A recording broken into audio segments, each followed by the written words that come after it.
The following program is a collection of stooges talking about happenings in the sports world. It is meant to be comedic informative. The opinions expressed on this show do not necessarily reflect the beliefs of their peers, their boss, or ESPN. There may be some cuss words because that's how humans in the real world talk. If you are young, please seek permission before watching any further. Hey. Why? Let's go! This show stinks, and the fact that you listen, we are very, very thankful for. McAfee on the line with a gorgeous assist. The all-time leading tackler for the Green Bay Packers. You ping! Damn it! Be a friend, tell a friend something nice could change their life.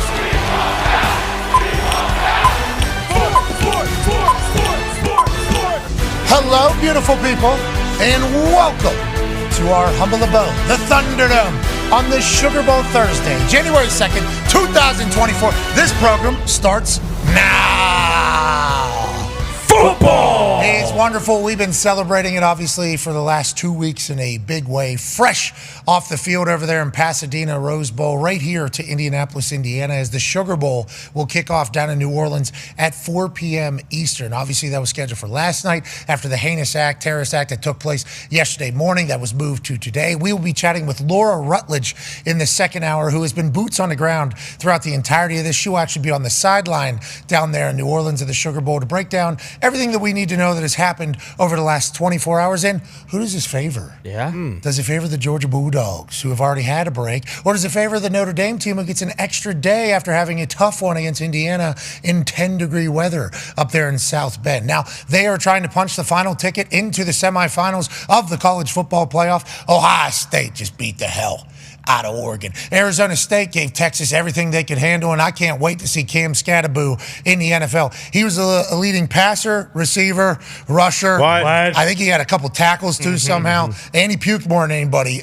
He put on an absolute show in a double overtime thriller that saw Texas inevitably get a big-time win. And then, obviously, Penn State beat Boise State to kick off the entire round of quarterfinals. Now we just wait on Notre Dame and Georgia. Cannot wait to see how this fares. Now, you look at the first semifinals that's already been made down there in Texas. It's the SEC taking on the Big Ten. Then you look down there at the Orange Bowl. It's currently the Big Ten waiting. Who? Is it going to be an SEC team, or is it going to be an independent team? All the teams that have had byes got their asses kicked early. Arizona State was even down a bunch going all the way into the fourth quarter. They come back, scrap and claw, and show that Big 12 grit to make that a game, to take it into overtime. Oregon just got gobsmacked early. It was 31-0 coming off a bye week. You won the championship. Congrats. You get a bye week from the first round. What do you get? Oh, Ohio State playing their best ball, fresh off an ass beating of Tennessee, ready to roll. You kind of got to gather your thoughts. This game's already over. And then you think about what happened with Penn State, Boise State early. Boise State had 2 fumbles in the first quarter. I think there was another turnover. Penn State came out flying after their massive win at home a week before that in the freezing cold. It's like the first round buys, I think, are going to be reallocated, rechatted about whenever we move forward in this 12-team playoff. But nonetheless, college football, playoff football is better than no football, and we're lucky to be a part of it all. Then obviously, as we forecast ahead into the weekend, massive NFL games. Yeah, it's huge. Big-time implications. There's playoff implications on the line. There's number 1 overall seed implications on the line on the NFC side. So football is buzzing, and we're lucky to talk about it all. We'll have Coach Saban joining us in about 7 to 8 minutes to kind of gather his thoughts on how it's all going. The Talks the Tables here at Boss Connor and at Ty Schmidt. One half of the Hammer, Dahn. Cowboys AP Tone is here. A man who has coached football for 36 years of his life, 18 in college, 18 in the NFL. A man that I called head coach one time. Absolute honor of mine, not his. Ladies and gentlemen, Chuck Pagano is here. Yeah, Chuck. Chuck, the bye week has kind of become something here. You know, it's kind of become a talking point, as it should be. They say, is it rest? Is it rust? Some of these teams wait like 3 weeks before playing ball. That's a long time while another team is kind of gearing up. You can get healthy. Isaiah Bond comes back, obviously, for Texas, and I know they had to play in the first round, but you can get healthy and get guys back for this entire thing. But you can also get a little bit too comfortable. You can also kind of fail on your fundamentals and techniques. You can also have to get like woken up in the first quarter, which all these teams have had to do thus far. Is Georgia going to be able to handle it better than others, you think, because they've been in this situation before? I think so. There's such a fine line, and Kirby's done this for so long and been in these games, so many times. He knows the right balance. It's always trying to figure out, like with the buys, and you got 2.5, 3 weeks, how much do we practice?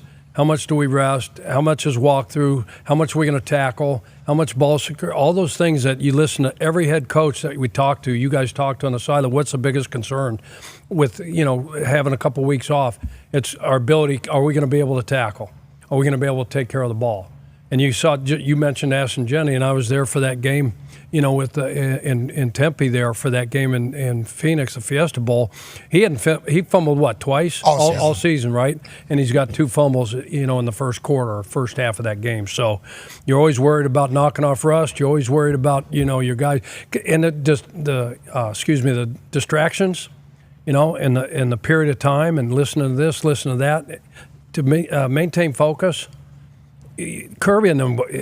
His boys will be focused. He's had delays before, and obviously bowl games have had delays. There's been month and a half delays for some teams that end up playing in the semifinals or in the national championship before, alone this season. But it has become a little bit of a despair. You talk about Russ holding on to the ball, hitting people. It's also game speed. We saw Oregon watching Jeremiah come across, and then eye candy, and you haven't been in a season. It's back-to-back weeks. Okay, so you're kind of in it. Whenever you're out of that, you can try to replicate it in practice. You can try your best to replicate it. But whenever it's all happening, and then check, that's your guy, my guy. What zone am I in? What am I doing? Having to get that all back in the first quarter of a college football playoff game, and the other team knows that you got that shit to deal with too. So they're coming out trying to kill. And Chip Kelly in the Ohio State Buckeyes, I think their plan, their strategy, and taking advantage of the break was evident. I think that was very, very evident. And also, if you got that guy on your team, triple coverage, double coverage, behind the line of scrimmage, down the field, on the sideline, in the middle of the field. Where's number 4? Let's go ahead and give him the rock. And then Ibuka obviously is able to eat as well. He's a number 1 wide receiver on a lot of teams. Tate's a number 1 wide receiver on a lot of teams. But I think what I've seen from this Ohio State team with these guys, these last 2 games, that was filthy. I was right there doing it with him on the side. I couldn't help but get excited in the entire thing. Watching him jump, almost hit his head off the crossbar. Yeah. He almost hit his head off the crossbar there while he was jumping and turning and doing his thing. Insane. He's a freak show. All season, though, there is a chance. Now, this is Chip Kelly's first season as offense coordinator over there, but Chip Kelly obviously knows the game. There's a chance that, the way you run your offense, you have to take care of a lot of people. With the new transfer portal, with the NIL, with how people feel, you can get a lot of players plucked, especially if you're in there. So maybe Chip Kelly was trying to make everybody happy for a long time. Maybe. I'm not saying this is what he was doing, but these last 2 weeks, there has been an obvious effort. Jeremiah Smith's going to get the ball. Yeah. And I think everybody okay with that? Yeah. We're in a team meeting. Hey, guys, we're going to throw to number 4, Jeremiah. Everybody go with that? Yes, Coach. Yeah, we're good with that. Okay, good. That's where it was very obvious. In the Tennessee game, it was as soon as Will Howard saw Jeremiah one-on-one, it was I don't care what this play is, I'm going his way. And that happened last night a bunch of times. It was I don't know what the play was supposed to be, but I do know Jeremiah Smith is on the field, so let's go ahead and try to get him the rock. There was a couple plays where he wasn't in, and then as soon as he gets back on the field, it's we know what is going to happen here. He's unguardable. And it don't matter. It does not matter. And also, I like the fact that this Ohio State team is just trying to do whatever they can to dominate people. Mm-hmm. It's not hey, we're not going to try to prove we're tough. We are. You know how we know we're tough? We're up 31-0 on you. Mm-hmm. We're not going to try to prove that everybody else on the team is just as good, which they are. They got weapons everywhere. We got something that's different than everybody else, and he's a 19-year-old freak show. And he's seemingly work ethic, insane. Coming out of high school, I guess he wanted to be coached. I think you talk to Heartline. Heartline breaks it down. He's hey, all these guys that come through here, the wide receiver corridor, Heartline's guys, they're all told hey, we're going to work. This is how we're going to do it. The buy-in from that wide receiver room over there in Ohio State has created just greats through it all. Marvin Harrison Jr., we're this guy. Yeah. How are you going to get another one? Ever. How are you going to Jackson Smith and Jigba, he goes for 347 in the Rose Bowl. How are you going to get another one of these guys? Chris Olave, how are you going to get another one of these guys? And it's oh, well, here it is. The youngest one that has ever come through here. And he might be the best one ever. It's what Heartline's doing over there in that wide receiver room, co-offense coordinator. It's what a dog, what a recruiter, what a coach, and what a team understanding what they have value. This Ohio State team is by far the hottest team in football. No doubt. Right now. In all of football. I guess you could drop in Cincinnati Bengals, what they're doing, but their defense hasn't been as hot. Mm-hmm. Ohio State's defense is saying, you're not really playing either. Did you see that last night? What's that? Every time a guy caught the ball, bam, Swarm. D-Bud said it, stapled to the ground. I mean, they knocked the living shit out of this team. Well, they were so physical, and there was no run after catch. There was nothing. Nobody had any room to breathe. And Chuck, you know this. If you can get to the passer with 4, you got 7 dudes sitting back watching. And with the way Oregon operates, which is a lot of misdirection, a lot of quick yak, we're going to go do this, they just swarmed. They had 4 dudes on everything, seemingly on both sides. And then Ransom and Caleb Dahn. They're hey, Ed Reed, Troy Polamalu type plays out of Ransom last night, down in the box, blowing people up. Then you're talking about Caleb Downs just having a vision for everything. They got high football IQ. They got all the speed in the world. They got NFL guys at every single position. Obviously, they've spent the money to get this team to bring in Chip Kelly's offense coordinator, but everybody they're playing against has done the exact same thing. They're all buying in. And that Michigan loss is the greatest thing that happened to this team. Absolutely. Because we talked about this last night with AJ and D-Butts on the sideline. Whenever you look around and go, what's the worst thing that could happen to us? What is the absolute worst thing that could happen to us? Well, I guess we could lose to Michigan this year. Okay, so when that happens, that's the worst thing that could happen. You hit rock bottom. Okay, what's the worst? Our entire state, not our entire state. I apologize for lumping all Ohio State fans in there, but it certainly felt like that for a Majority. The entire state is bummed out about the team. This is a waste of talent, waste of money. Another year of not being able to. All the things that are being said about them, they felt that too. They felt that in there. And then all of a sudden, what? We still got an opportunity? Yeah. So let's just go ahead. We've hit rock bottom. Let's be free and let's go hunt. And that is exactly what that team does on the offense, defense, and special teams. Their kickers hitting that ball over the net. Yeah. Every single kick is going over the net, pure.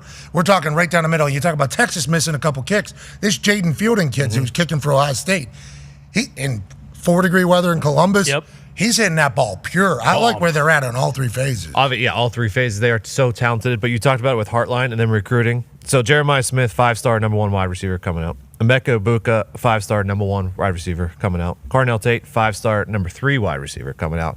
And then Brandon Ennis, or Enos, depending on how you want to pronounce it, he was also a 5-star number 5 wide receiver coming out. So if you're a wide receiver, right, what they've got going on anywhere in the country, the first place you're looking to go, that guy, that place. I'm going to have that guy coach me and develop me because it's going to get me a. Isn't it crazy too? Because it's cold. Yeah. Like normally you would think like SEC climate. Now joining us now, ladies and gentlemen, is the greatest college football coach of all time, superstar on TV. Legend. I assume he's about to win some hardware for TV as well. You know, I assume. You As better. he should. They're going to be lined up. I think so, as they should be. Ladies and gentlemen, West Virginia man, college football goat, guy who loves a good meal. He will love a good meal. Nick Saban, look at this guy. How you doing, Coach? All right, How you doing? how we doing today, man? Okay, so we saw Ohio State beat the hell out of the SEC's Tennessee in freezing cold at home. And I didn't know if that was Tennessee not showing up or Ohio State playing just unbelievable football. So I picked Oregon to beat Ohio State. What a interesting decision that was, because I actually watched the Tennessee-Ohio State game and I saw how dominant they were. And then last night, what they did to Oregon was just all 3 phases smothering. What did you see from them? And by far the hottest team in football right now in your eyes, clearly? Yeah, I think you hit the nail on the head, though. I think that having teams that had high expectations externally, like we sometimes did at Alabama, creates an anxiety, on your team that, players play tight. They play not to lose. I actually think you hit the nail on the head when you said when they lost the Michigan game, what's the worst thing that could ever happen? Now these guys are just playing free and easy and going out there to play to win. Everybody's making plays. Quarterback's playing better. Everybody's relaxed, playing with confidence. And I actually picked Ohio State because, when I saw the way they played against Tennessee, which was a dominating performance in all 3 phases, I said, these guys are going to be hard to stop if they continue to play that way. And I thought they would gain that momentum in the playoffs. So I'm in 100% agreement with you in terms of how this team's playing right now and why. What about that guy right there, Coach? Jeremiah Smith. They threw it to him in triple coverage. They threw it to him when he had 6 eyes on him. They threw it whenever there was one guy.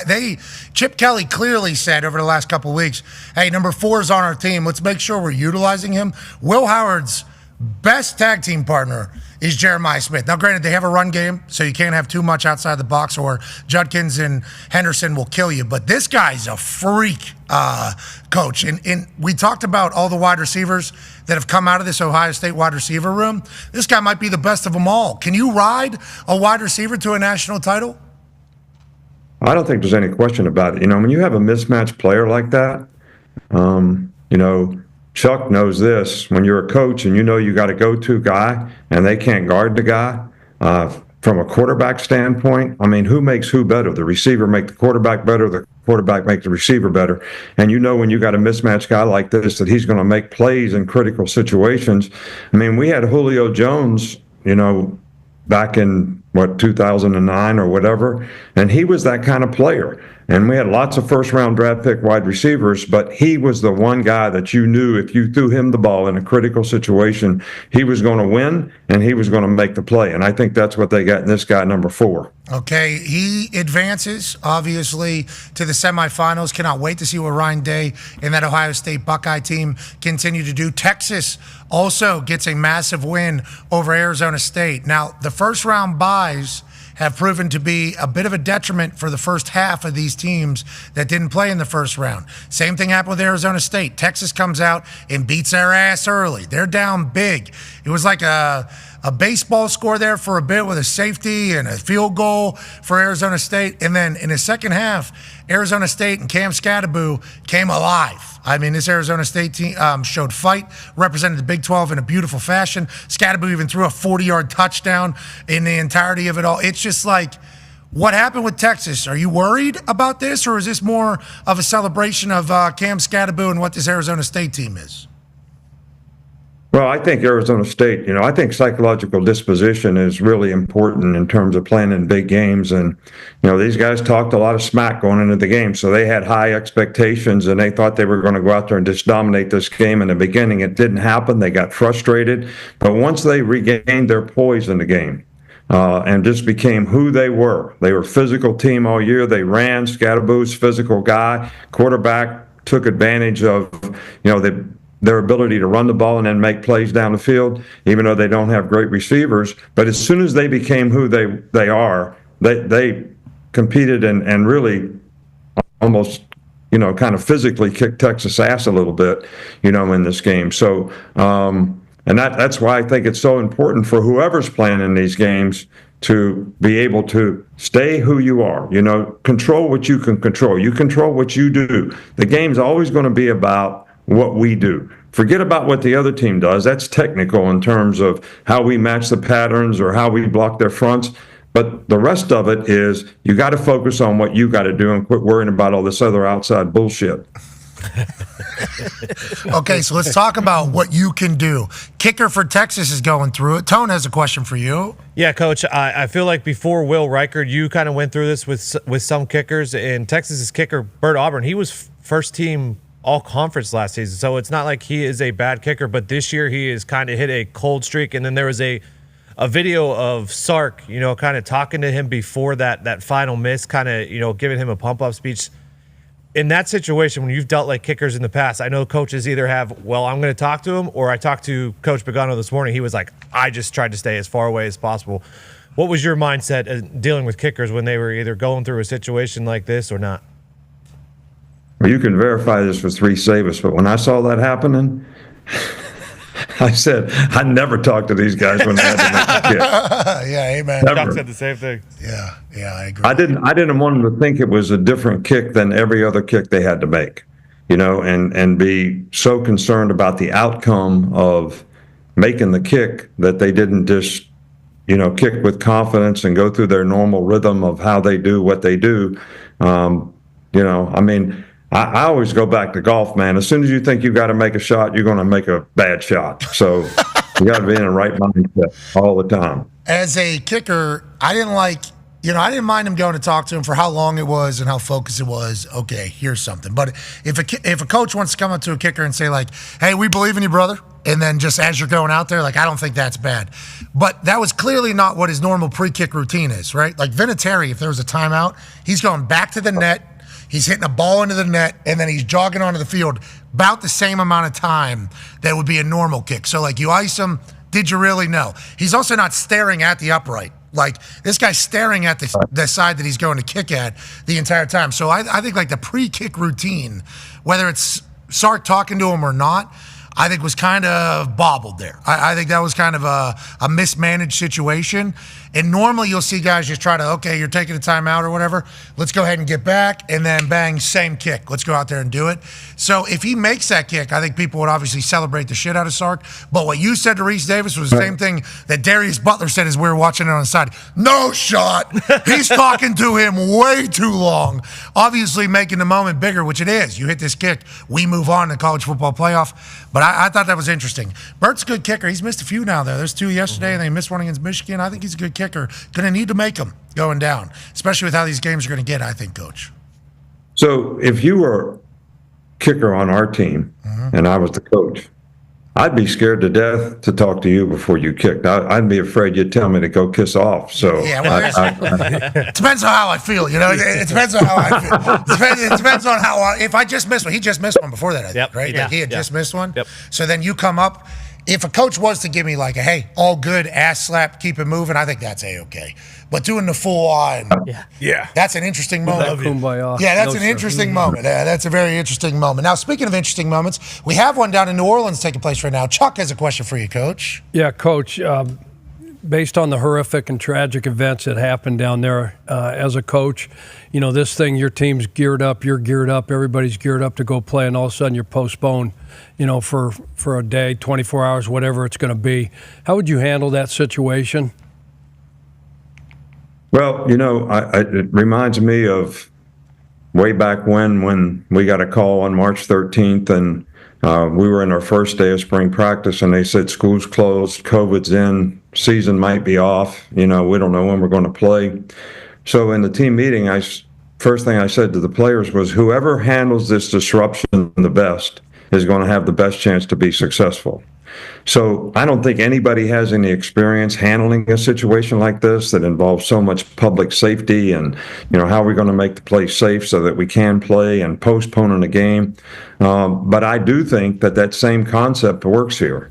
You know, whichever coaching staff can handle this disruption the best with their players and keep them focused on what they need to do and not be concerned about when we played, what time we playing. It's in the day, it's in the night, it's in the parking lot. I mean, I used to tell the players, you know, the field is 53 yards wide and 100 yards deep. So no matter where we play, that's the way it's going to be. And no matter when we play, that's the way it's going to be.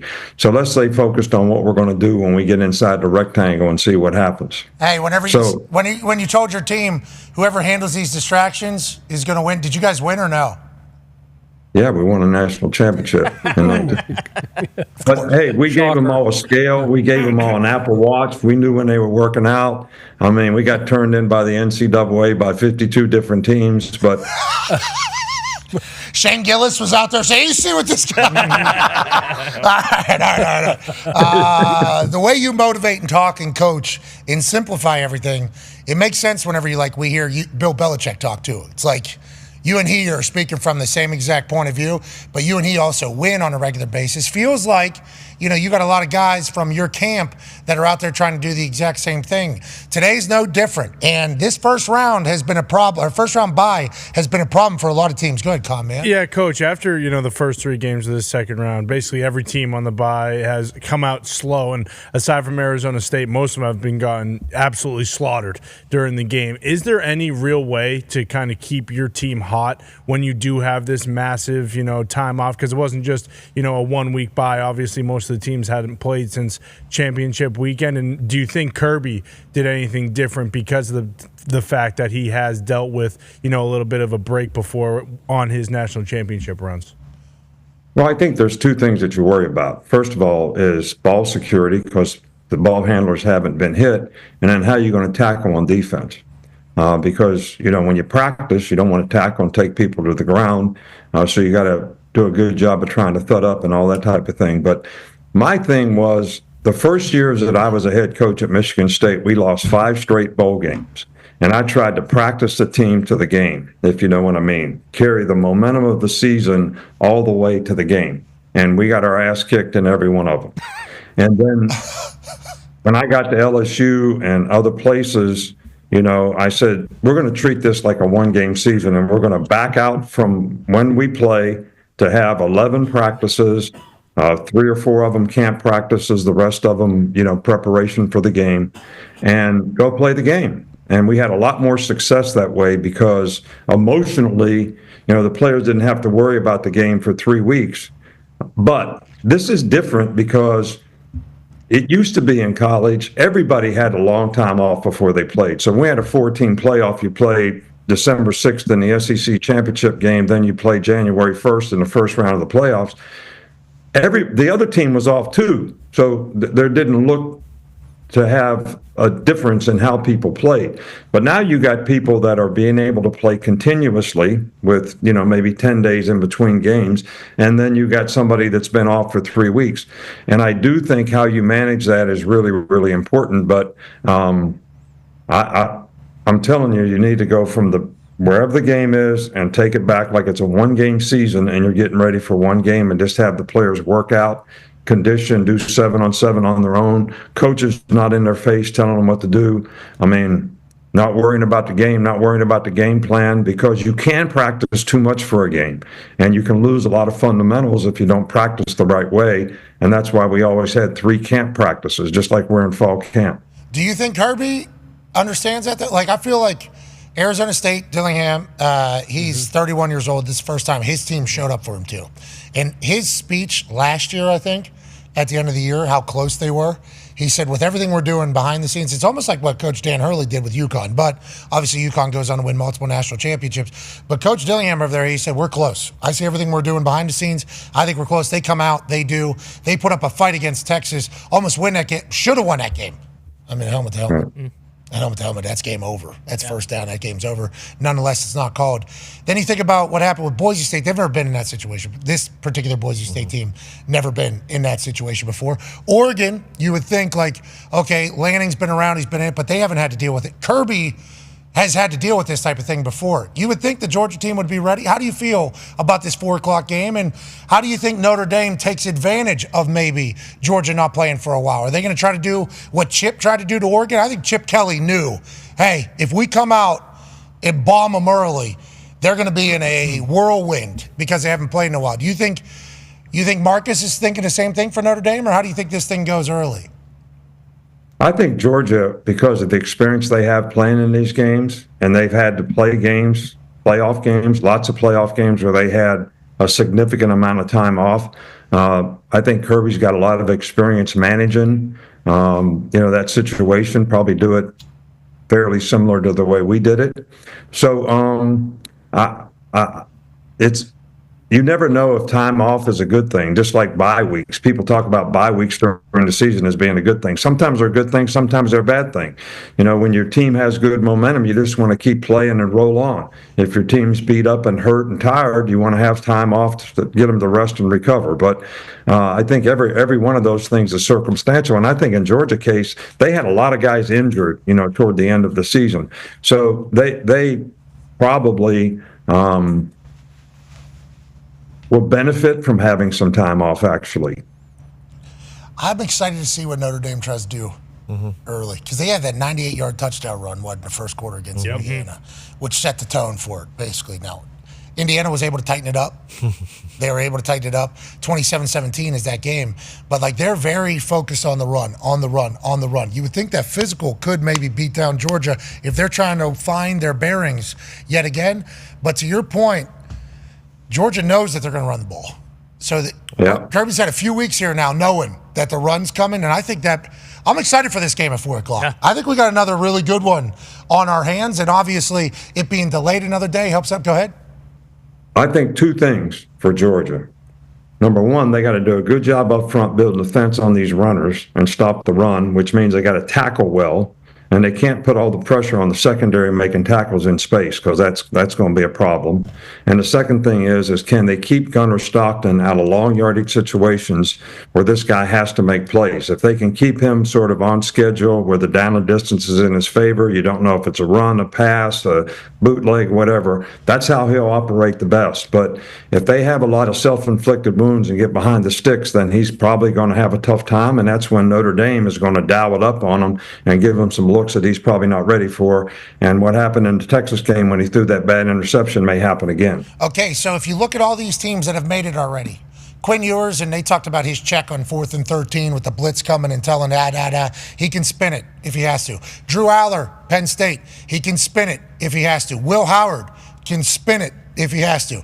I'm not saying Riley can't spin it, but he hasn't been able to prove it to be able to be a passing quarterback to win. Now, he can run better than all those guys, and what he has on the ground is certainly impeccable. Gunner also, the big conversation is like, hey, he can run in this entire thing. To win it all, are you going to have to be able to spin it? In the NFL, for instance, there's always, the conversation about the drop back passer is dead. The pocket passer is dead. You're going to have to be able to extend plays. You're going to have to be able to run. But at some point during your playoff run, quarterback is going to have to hit a 3rd and 12 ball that is going to have to be right here to extend a drive in the fourth quarter. You're going to win. It's going to show up at some point. You're going to have to be able to spin it. Riley or Gunner at this point, do you think is the right guy that's going to be able to do that? Because we don't know shit about Gunner. Does he have that in him? And then Riley, do you think he has that in him as well? Well, I don't think Riley's a great sort of down the field passer. I think he's a smart guy that'll throw the ball to the right guy and take the check down, take what the defense gives. I don't think he's that guy that's going to drive the ball in there in a critical situation. He does have more experience, so he's probably got a better chance to make the plays than Gunner. But, nobody knows what Gunner's going to do. Nobody knows, how he's going to respond to this situation, if he's going to be able to go out there and play with confidence or not. But I think if Georgia wins the game, it's going to be because they're the more physical team. That's going to be the key for them. They're going to have to run the ball. They're going to have to stop the run. They're going to have to win on the line of scrimmage. And I agree with you 100%. It's hard to win in the NFL if you don't have a quarterback. I lived through that several times. All right, in Cleveland, in Miami, I get that. I understand that part of it, and I think that's true in college football to a larger degree too. So hard to win if the quarterback doesn't play well, and the people around him have to play well so he can play well, and I think that's probably more important for Georgia than ever. Okay, playing tough, like nice Ram truck football. Hell yeah. Hey, there was a couple Ram trucks yesterday. Yeah. Mm-hmm. Ohio State had like 3 of them on one drive. It was Ransom. Hey, wait. When he cleared up, hell. I mean, they're thumping people right now, that Ohio State's playing free. Yeah. Everybody's playing. Caleb Dahns, him and Ransom, they're a problem.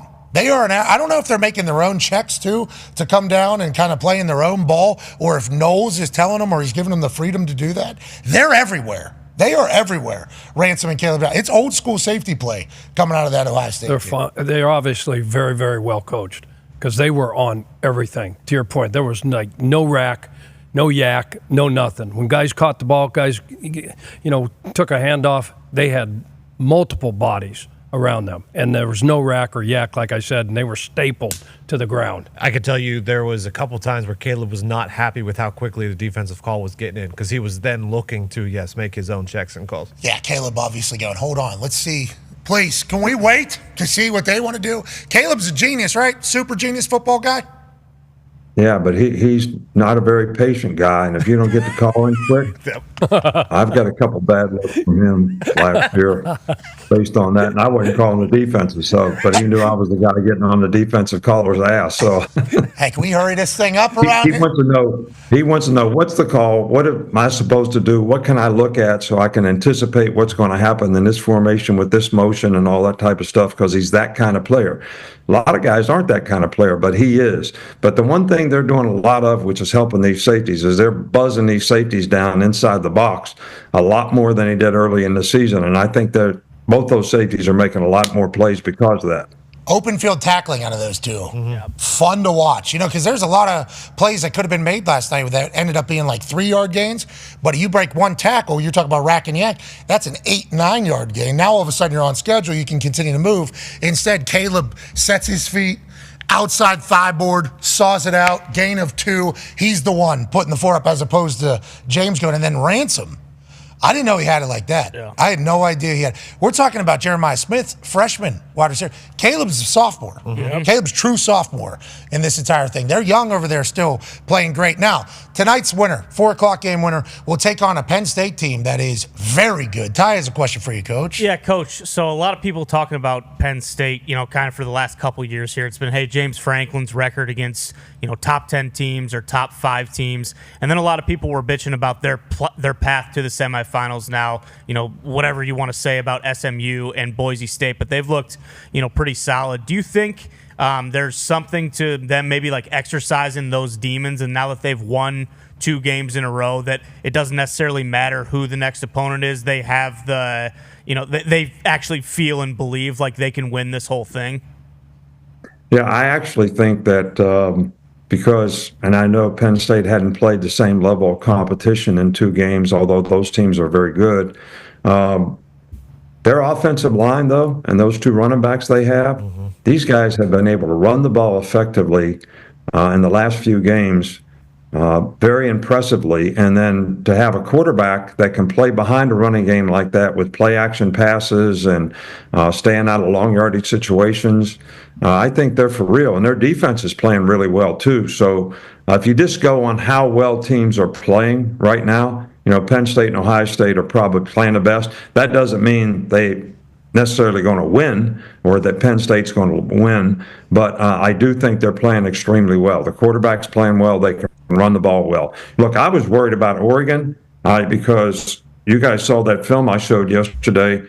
They gave up 15 explosive plays to Penn State in the Big Ten championship game. Now, Oregon won, so people never paid a lot of attention to that. And I was really, really concerned if their defense was going to be able to hold up against Ohio State. And obviously, they weren't able to.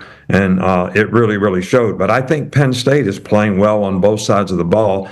And I think they're a very good team. I'm a believer. I was not a believer in Penn State early on. I'm a believer right now. Yeah, and I think the more I learn about what Penn State is doing behind the scenes, it's like everybody's talking about, Texas has a bunch of money, Oregon has a bunch of money, Ohio State has a bunch of money. Obviously, Michigan has a bunch of money, especially now Larry Ellison becoming a Michigan guy because of his it's like Penn State they're all in right now on trying to win football. They're deep, too.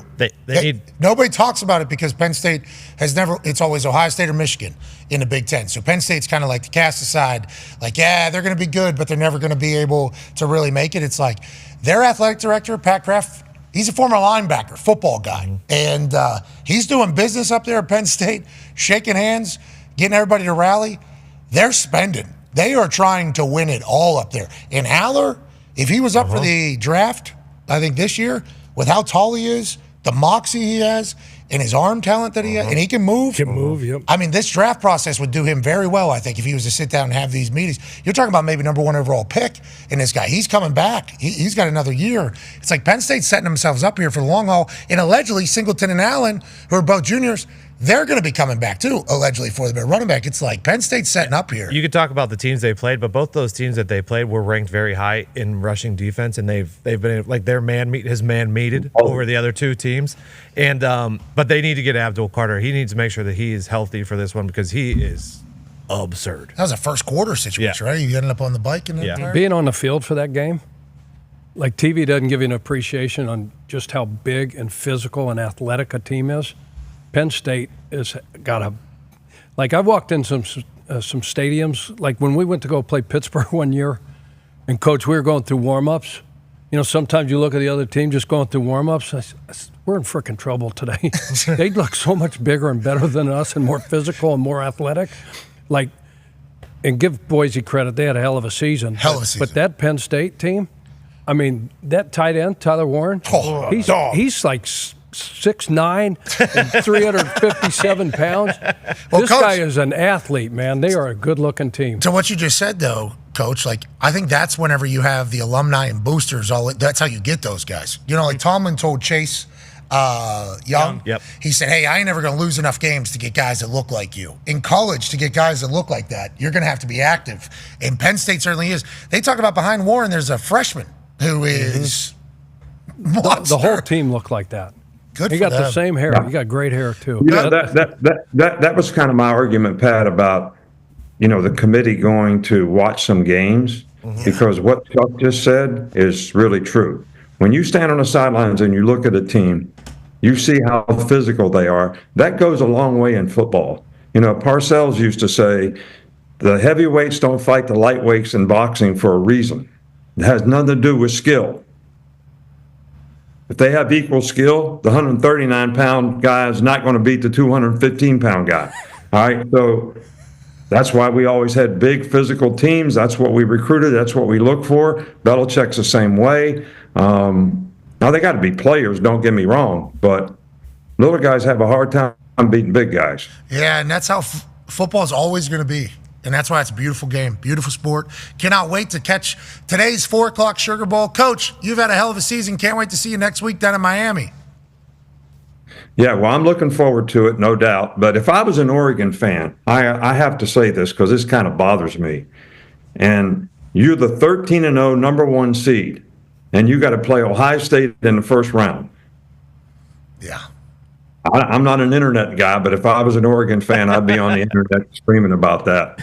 Would you be in your basement, in your underwear, too, doing it? Is that what you're doing? I know you love those internet people. Yeah, living in my mother's basement. They are. Miss Terry's basement is a beautiful thing as well. Hey, we appreciate you so much, Coach.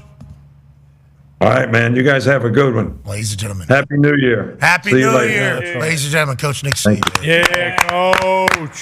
Yeah, he I don't know if it was on our show or on game day. He did a full speech about how this committee's always in like a conference room. Every time we see them, they're in a conference room. In a conference room. Just go on a sideline. Go watch a game. Go see who you're actually picking to go against whoever. And obviously Arizona State shows up in a big way for the college football playoffs as a whole. But how it has been thus far is like, hey, the teams that have been favored are favored for a reason. And the teams that have been seated higher have been seated higher for a reason. And they have won. And that might just be how college football is every single year. And I'm not saying it's the same teams that are going to be dominant, but there might be a line in the sand of like, hey, these teams are great this year and these teams not so good. There's also a situation that happened yesterday. I don't think Oregon played their best football. And that happens in football. Sometimes you just don't show up on a certain night.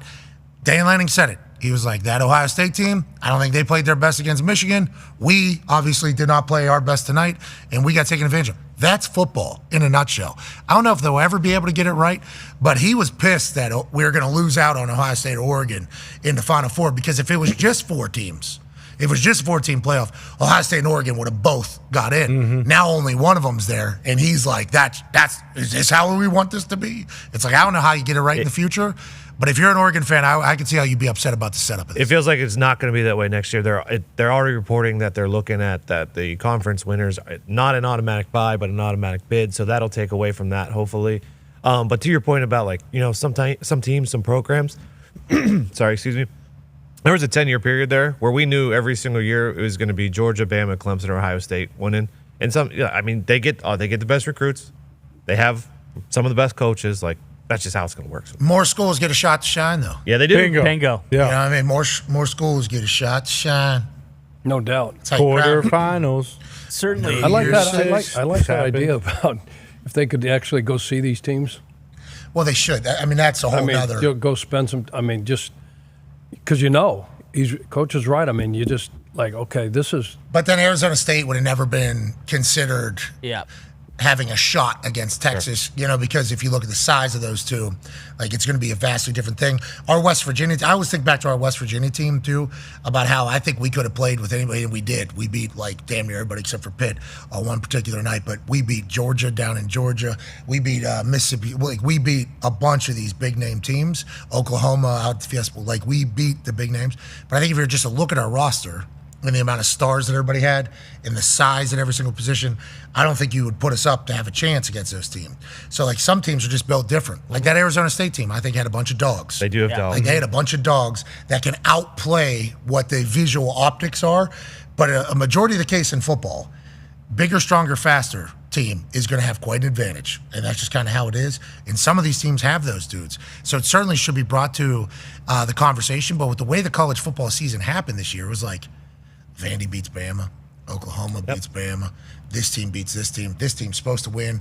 They have such a better team on paper than this team, but they didn't show up that day. It's like, I don't know how you ever get it right. I don't know how they're ever going to. I don't think they ever are. You could open that thing up to 64 teams. I think people would still be pissed. I think no doubt. It would, because football, you never know who's going to show up. Like matchups are a problem. All you need is one good matchup. If you get a defensive end that has a tackles number, he can wreck the entire game. It doesn't matter who's on what side of the thing. It's like that's why football is great, but it's also why it's hard to project who the best teams are without seeing them actually play each other. Yeah, and I think that's why it was like a massive feather in their cap that the Arizona State-Texas game ended up the way it did, because if it would have, like when we went down to the field, I mean, like we were all gobsmacked when we heard like, oh, they just tied it. Like this is about to go into overtime. Like this would have been another blowout, then I think it would have been a lot louder. But also one of the like we were talking about with the SEC, if you do the, just going down to the sideline and like that would skew very heavy SEC, because like the games we've done, you go down there and it's like SEC, Penn State, Penn State, Ohio State. It would be all the teams that have, once again, that are getting all the 5-star recruits. The massive backing. The reason why those dudes are 5-star recruits is because they're bigger, stronger, faster than everybody. Cam Scatterbo has been doing this since he was a toddler, but because of how tall he is, you're going to San Jose State or whatever it was. Like the big time recruits are the dudes who are gigantic, and they are the ones that are fighting for this big time NIL money whenever it comes to signing day and everything like that. So if you were to look at just size, all the teams with the most money are going to be the ones that are going to have it. That's just how it is. But there's a reason in football why that works. That is a benefit in football. But if you don't show up every week, how can you trust it? How can you trust it? I don't know. Yeah, and even Boise, though. Like, you think about that Boise State game, and obviously they ended up getting killed, but, like, it was much closer, it felt like, than the actual score kind of showed. Like, that first drive, they drive down the field, they shank a field goal. Okay, obviously. Shank's an understatement. Shank is an understatement. That was a bad game. Stadium pressure was very high, if we're talking about NCAA 2K28. Yeah, I mean, it was moving. And then they threw, 3 picks? They had the fumbles that basically never happened during the season for Ginty. Like a lot of things, basically everything went wrong for Boise State. So like they still were able to hold their own, but it's like those high pressure moments that those guys, those 5 stars, those bigger schools, it feels like are used to versus like a Boise State type school. Yeah, so that game's going to be 24-21. In the third quarter, and they get that penalty. They throw a touchdown pass to number 17, Strachan. And they got a hands to the face, and they bring it back, and they end up getting no points on that. Otherwise, it's a 3-point game. And it's a little bit like Texas and Arizona State. Texas let them hang around. They let them hang around at 17-3, then it's 17-5. They get a safety. They don't run the ball for whatever reason. I was going to ask Coach if he was surprised that Sark and them at Texas, with the running backs that they have, didn't commit to running the ball. Especially with the size you have. They let them hang around just long enough. And Dillingham, they don't care. The way they talk, and they do have dogs, and they got swag, and they got Scatterbo. And that next thing you know, it's 24-8, and then it's 4th and 2, and he throws a halfback pass for a touchdown, and then you're in a dogfight. Now, and also, clearly helmet to helmet. Yeah, big time. I mean, that was clearly helmet. That's game over. Yeah, I think, and that's another part about it. Like, do you think the conversation is how are they going to call that if the game's on the line? Yeah, and once again, you got to that's first down. You're driving in to kick a field goal at least. Arizona State's kicker, is he going to be able to knock one in? He already did there. But, like, that's clearly helmet down. We saw this down on the field because we had already left. And I'm like, oh, what happened here? First down, they go down. They're like, no call. And I'm like, what do you mean no call? No flag, no nothing. I'm like, what? How does that even happen? So that may be, to your point, like in college football, like, because it's not targeting and it's not an ejection. They don't have the 15 yards. Like in the NFL, that's 15. Well, Gene Steratore said nobody out. Gene Steratore tweeted this morning, yep, every single part of the rule was broken here. This should have been a penalty. But to this, here's Gene Steratore, Paisan legend, NFL ref, college basketball ref, now CBS's authority on the rules. My phone has been burning up all morning. Yes, it should have been a flag for targeting in Texas ASU. It meets all the criteria of targeting. If you want to check me, it's rule 9-1-4. You can get through it all. But they didn't call one earlier, too, on Texas. Isaiah Bond during a pick.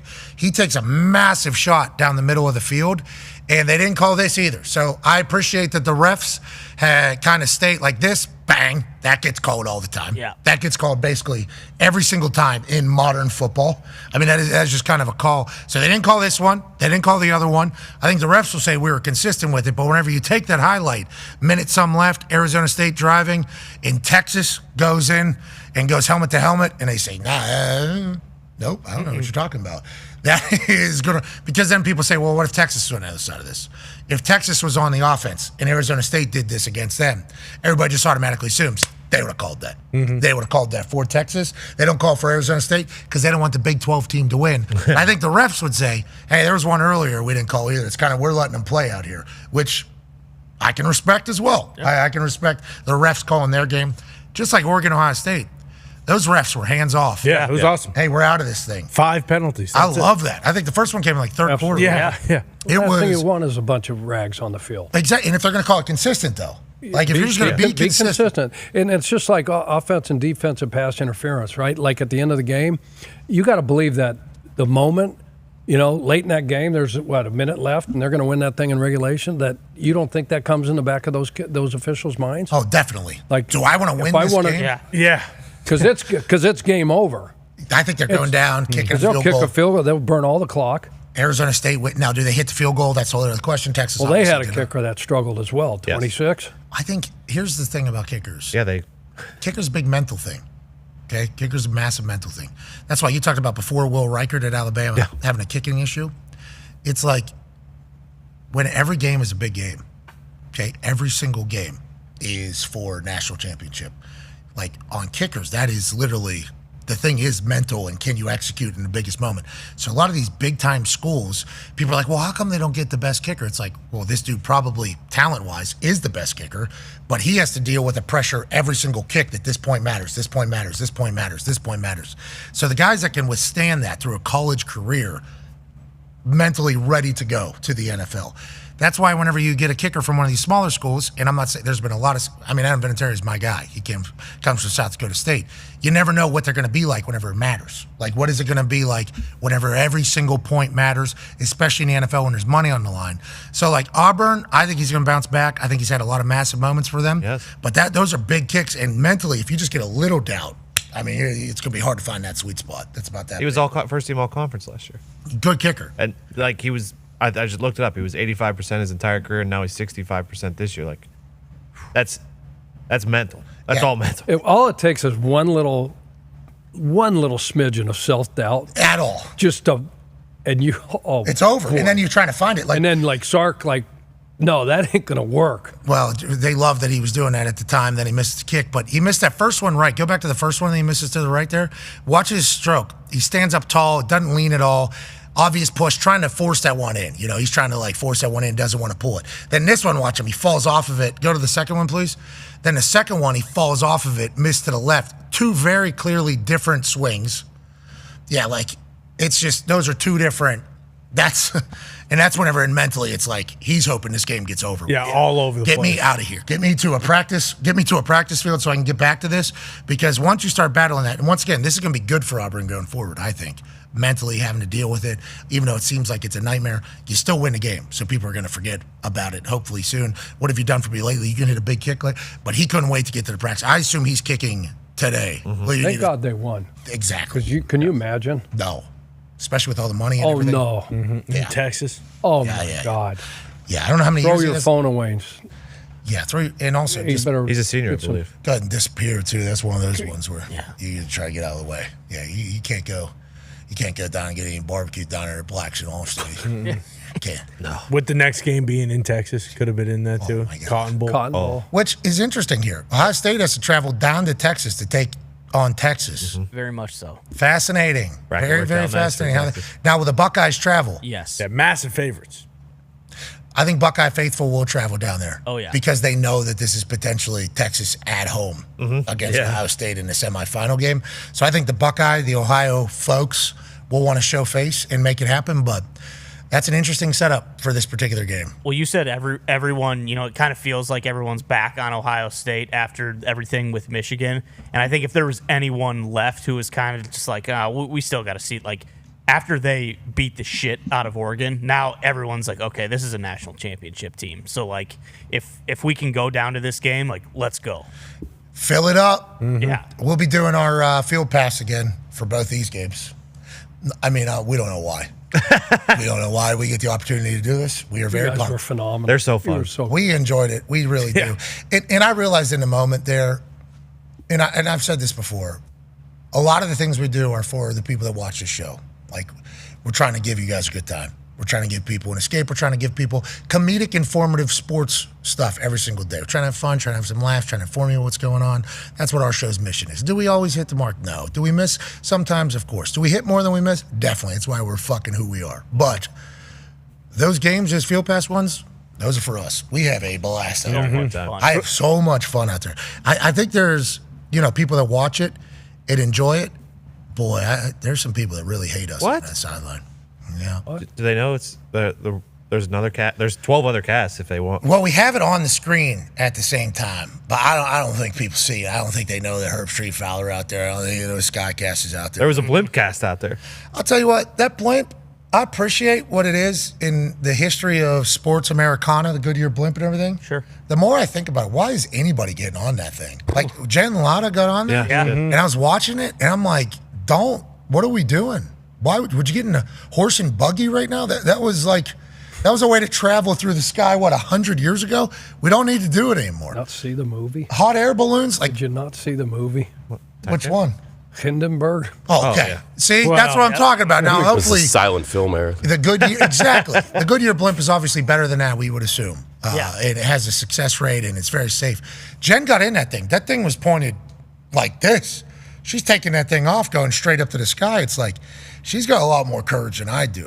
They would have showed me that thing. You go, hey, how about you get on the iconic Goodyear blimp? Congratulations. I go, hey, how about you go fuck yourself? I'm not getting on that thing. She talked to us about it. We were talking to her while you guys were doing game day. She wasn't thrilled about the idea at first either, but then she said once she got on it, was kind of nice. Yeah, it's kind of cool. The windows but Jen's open. a dog. Yeah. Jen Latta is a dog. She tells phenomenal stories, man.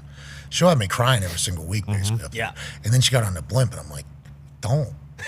Jen, we need you. We got a good playoff push going on. We don't need to be getting into something. Hard to see down there.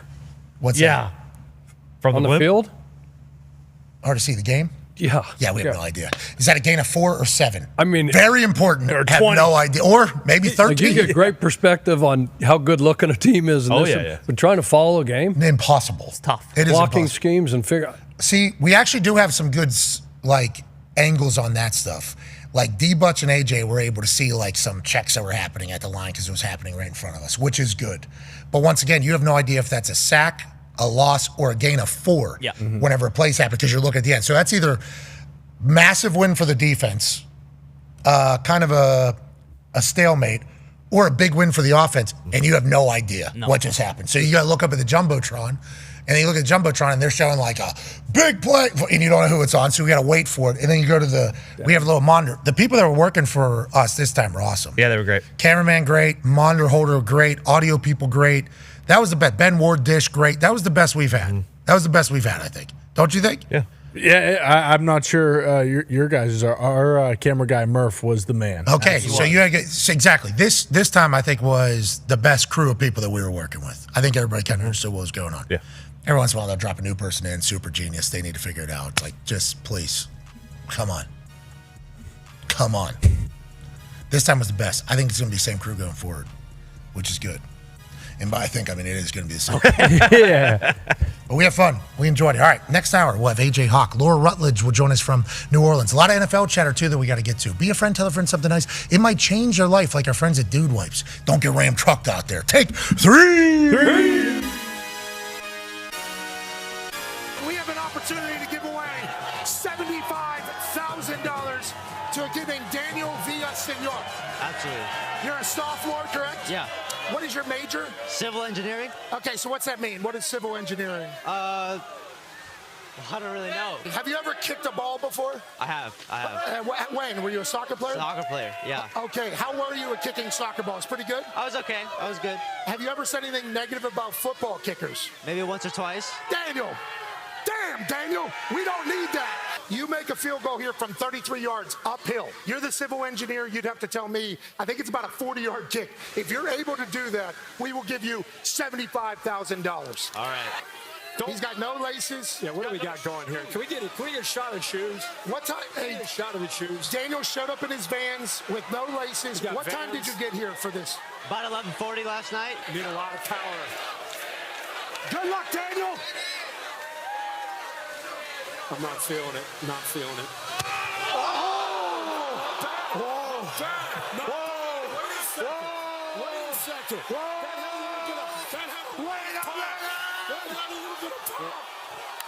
Just like everything this morning, that was a surprise. We did not expect that. Let's go. We got to do one more shot. One more kick for $100,000. You got this, dude. Let's go. How about this, Daniel? How about this, Daniel? Not only is this one for $100,000, if you make it, we'll add another $100,000 to the $500,000 donation we're about to make from College Game Day to the hurricane relief. It could be $600,000 if you make this, with $100,000 going into your pocket. Daniel, this is bigger than you. Let's make a kick. Way to overcome the shoes here. That was a heck of an effort. Come on, you got this. In Berkeley, California. You got it. Oh!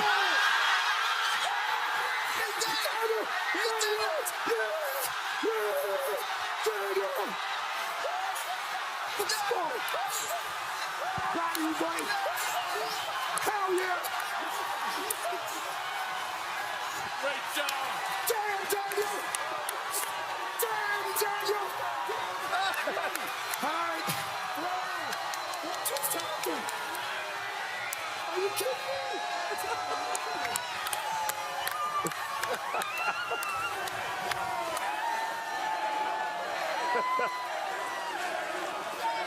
It's fun, man. 11:40 he was there. I know. 600,000 to hurricane relief. 100,000 to Daniel. What a morning in Berkeley. Way to go, Daniel. The following program is a collection of stooges talking about happenings in the sports world. It is meant to be comedic informative. The opinions expressed on this show do not necessarily reflect the beliefs of their peers, their boss, or ESPN. There may be some cuss words because that's how humans in the real world talk. If you are young, please seek permission before watching any further. Hey, What? let's go. This show stinks, and the fact that you listen, we are very, very thankful for. McAfee on the line with a gorgeous assist. The all-time leading tackler for the Green Bay Packers. You pink. Damn it! Be a friend, tell a friend something nice could change their life.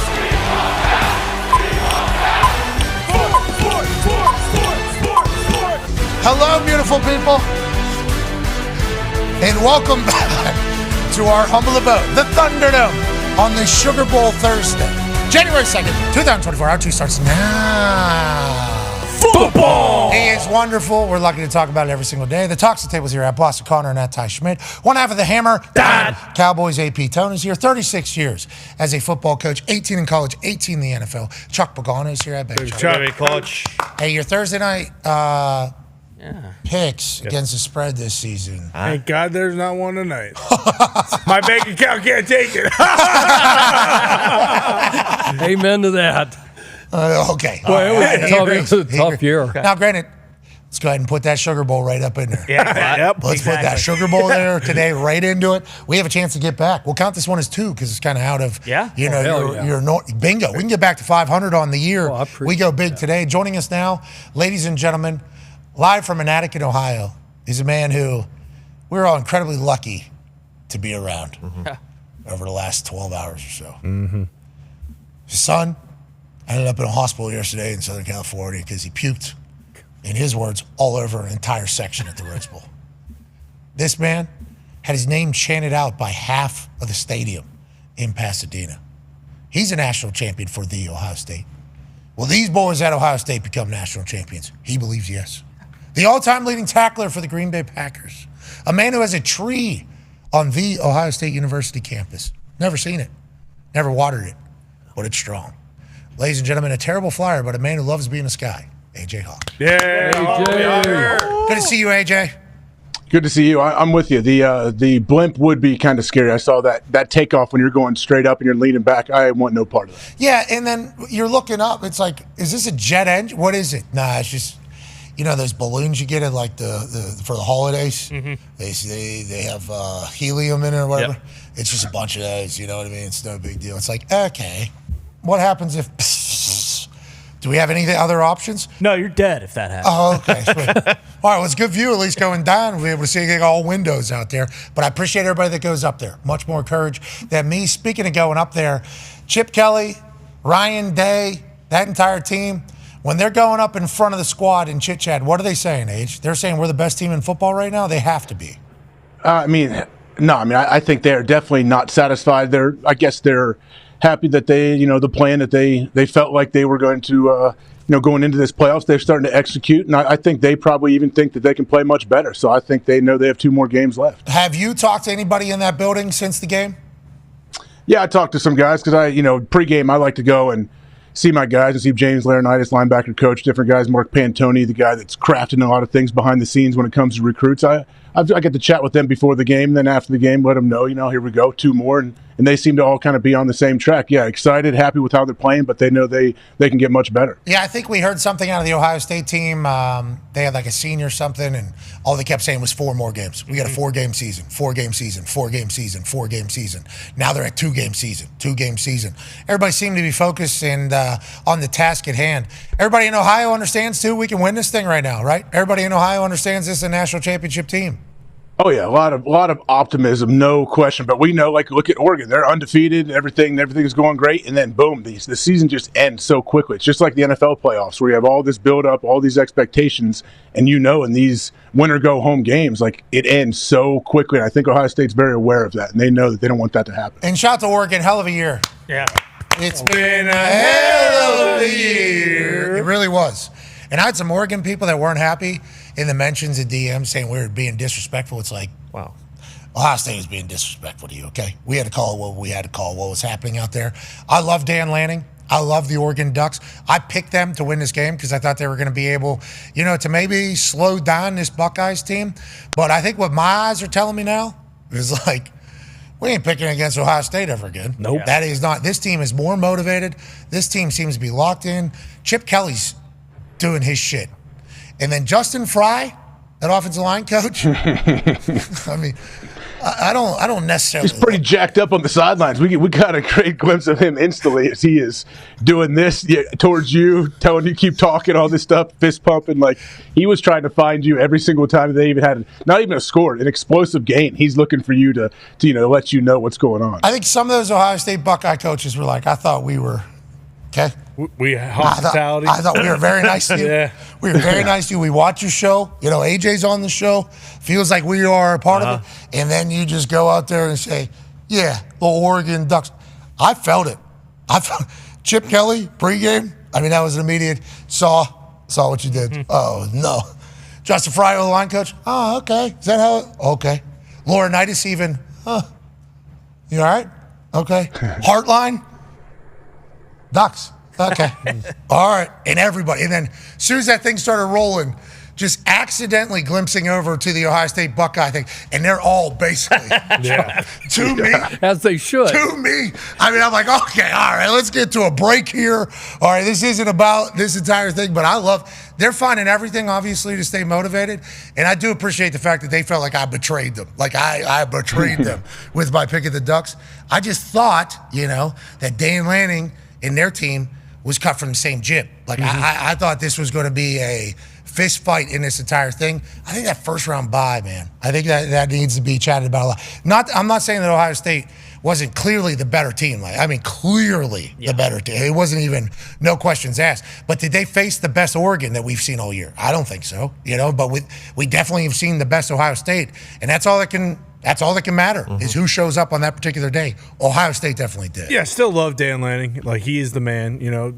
Throughout the entire game, I think we all thought, hey, Dan Lanning's going to figure this out and get these boys back in it. But that even, all the coaches doing that to you, that just adds to the fact that, they're the most skilled team, and now they have the most chips on their shoulder. Yeah, they are continuing to stack them. It's impossible to think of a different team coming in and beating them somehow. Dude, yeah. God, I would have been chopping them too. Dude, so we owe you too. It was you awesome. get part of that victory for doing that. We were literally standing there, and Travion Henderson has a 66-yard touchdown. Mm-hmm. So we're just kind of watching him just cruise over there. And then the first thing we see is that O-line coach just being like, run your mouth, you.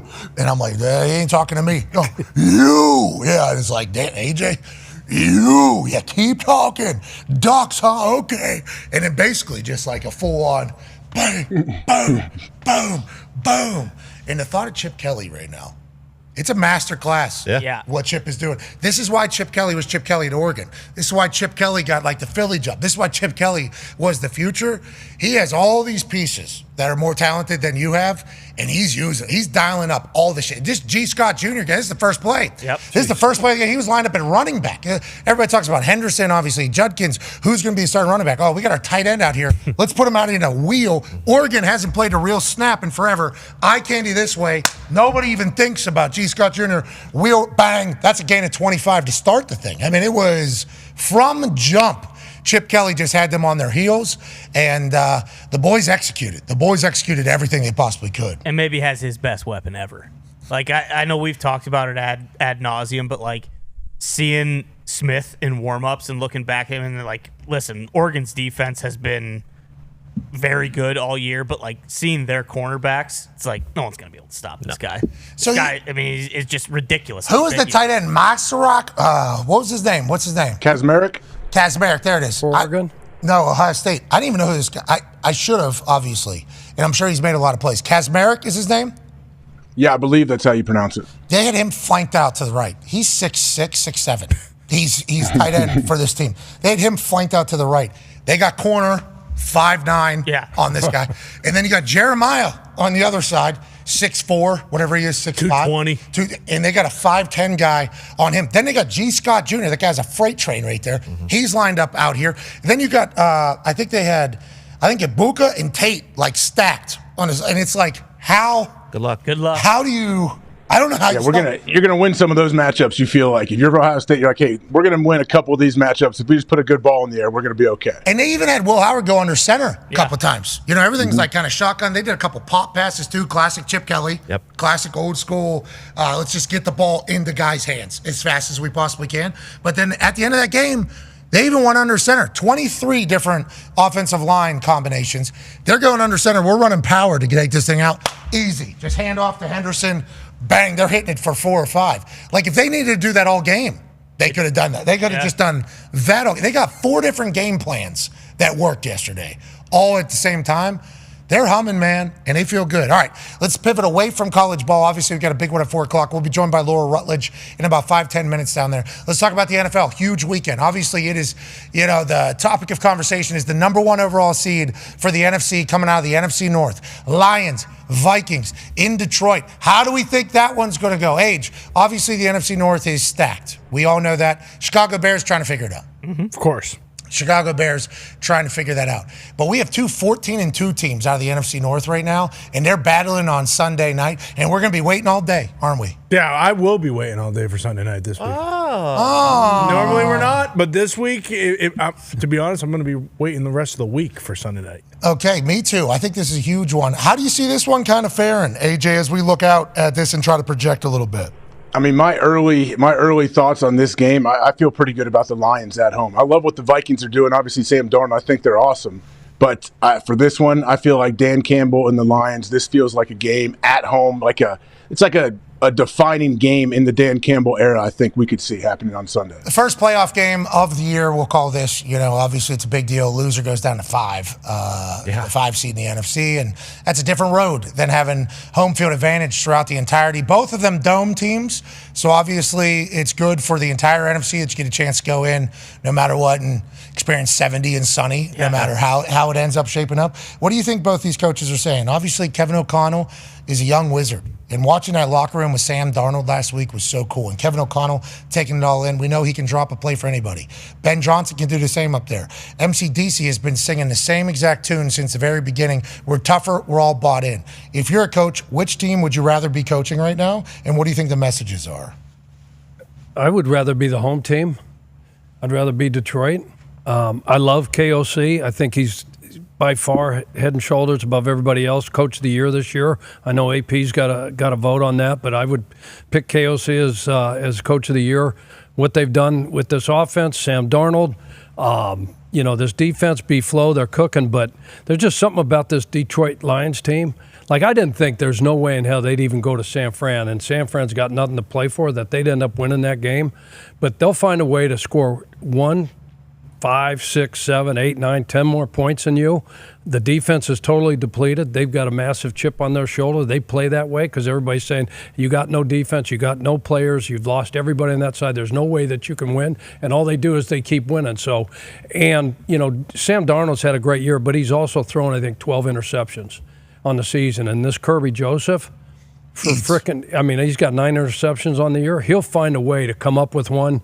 Branch may come up with one. They'll make a play here or there, a trick play. Ben will get in his bag. I wouldn't bet against the Lions for nothing. Anzalone's back for the Lions, or what's the story there? Yeah, he practiced yesterday. It looks like he'll be a game-time decision. But, yeah, they're expecting hopefully he can be back for this one. And then Aiden Hutchinson's back for the Super Bowl? Oh, yeah. Potentially Carlton Davis in the playoffs sometimes, potentially Montgomery at some point in the playoffs. So, yeah, things are starting to align a little bit here. But there's obviously some other games that have playoff implications in the AFC involving Denver, Cincinnati, and Miami for the number 7 overall seed in the wild card. Denver wins, and they're in.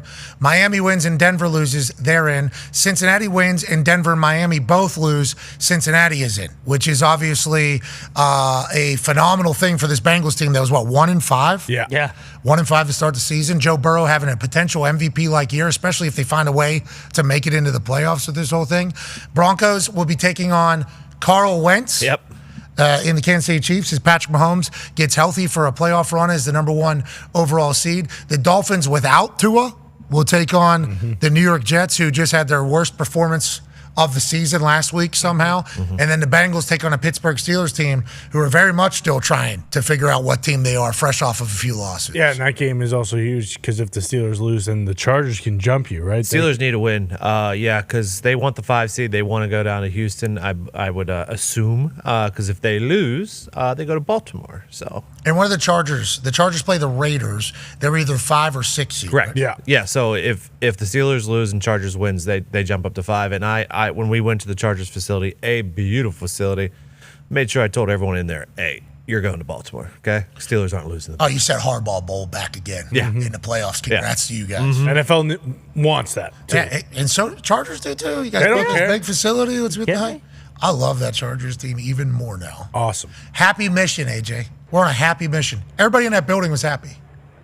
Everybody. Yeah, I mean, look at the facility. First off, looks beautiful. I wasn't able to go there with you guys, but it looks awesome. I mean, what Harbaugh has been able to do in 1 year. Your name There's was my on name. there. Your name was I see on my there. name. I Yeah, appreciate it. Your name was Kyle cleared. Cathcart. Oh, okay. Yeah, that's Kyle. Yeah, because I was there. Yeah, and also Jose. Full names. Yeah, Where were full you, names up there. Shithead? Yeah, you were invited. Yeah, you were government part name. of the. I saw some people. They were coming after me a little bit. Yeah. Oh, AJ couldn't come. Didn't get the invite. Yeah, this is just like when Rap Sheet wasn't able to come on the show. I took the heat for this entire thing. Just would like to let everybody know AJ was clearly invited. AJ's name was cleared by the Los Angeles Chargers, but that would have been 12 people instead of 11. And Harbaugh would not have liked it. Yeah, I have to roll around with only 11. He said 11. That's a perfect number. That's the way it should be. You got to start an offense, start a defense, start a special teams walking around with you. That's how it should be. That was his first reaction. He was like, wow, you guys are rolling deep. Like, nice little entourage. I was like, yeah, you guys had to clear 11 of us to get in here. That was awesome. He's 11. Perfect number.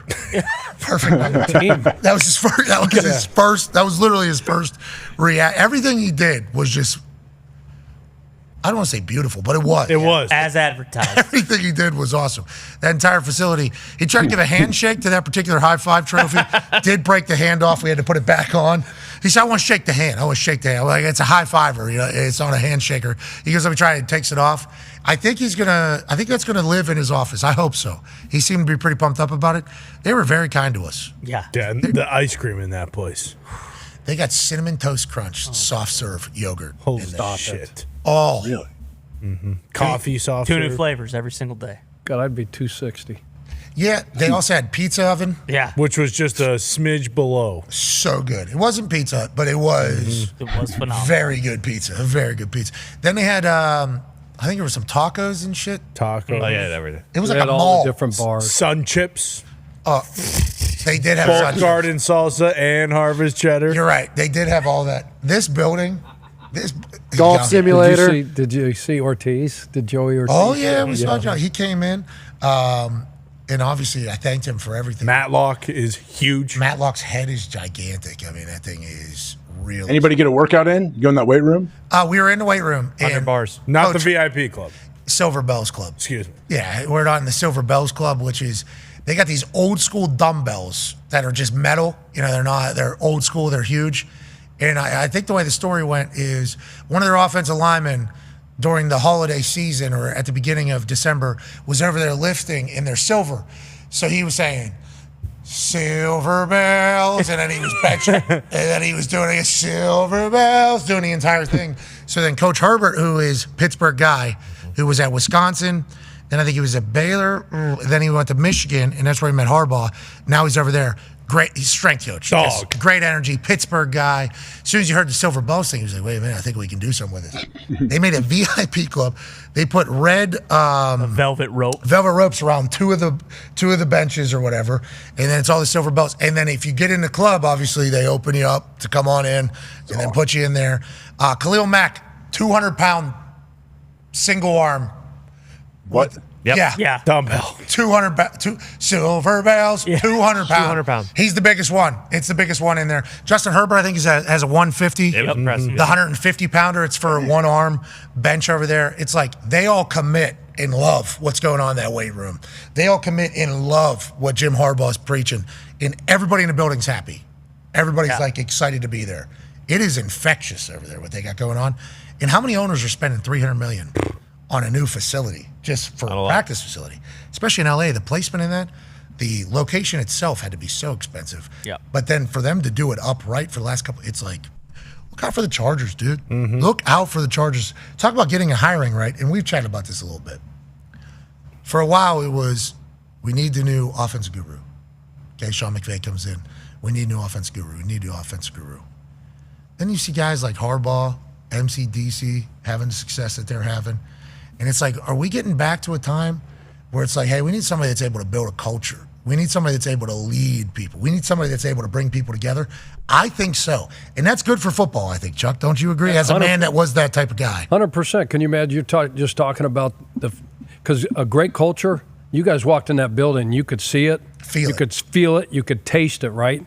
And then you could walk into another building, some we know, like, this stinks. Yeah. This is nasty. This ain't got no feeling like that. Like, it matters. And so bringing a guy like Jim Harbaugh, think about these coaches like Dan Quinn, what he's done in Washington, right? Second time around. Jim Harbaugh, like second time in national football, and he won big in San Francisco, right? He's having great success. So these guys, Raheem, he's still 8-8. He's better second time around. MCDC second time around. MCDC, you know, at Miami, I think he was the interim, whatever. Yeah. So if I was to go back, like what I know now compared to what I thought I knew back in 2000, because there's no manual for this job.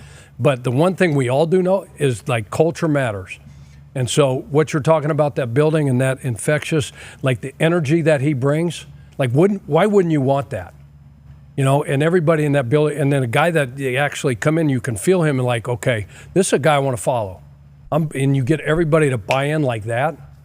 I'm talking front office, ownership, locker room, ownership. Yeah. Because you just sit around and watch after those games, and you watch everybody standing there waiting to call up in the locker room, in Spanos, both of them, he's a jolly good fan. For he's a jolly good fan. Now, granted, winning helps. Yes. But do you win because of the culture? But think about MCDC, right? How he started out 0 and whatever, and then the next season 0 and whatever, and then finally it clicks in, and you start to get a taste of winning and how to win, and that team learned how to win, and they drafted like crazy, and they got really good players, but they stayed with it, and there was continuity. It wasn't one of these owners like Tepper down in Carolina, like, oh, out. You just can't buy that.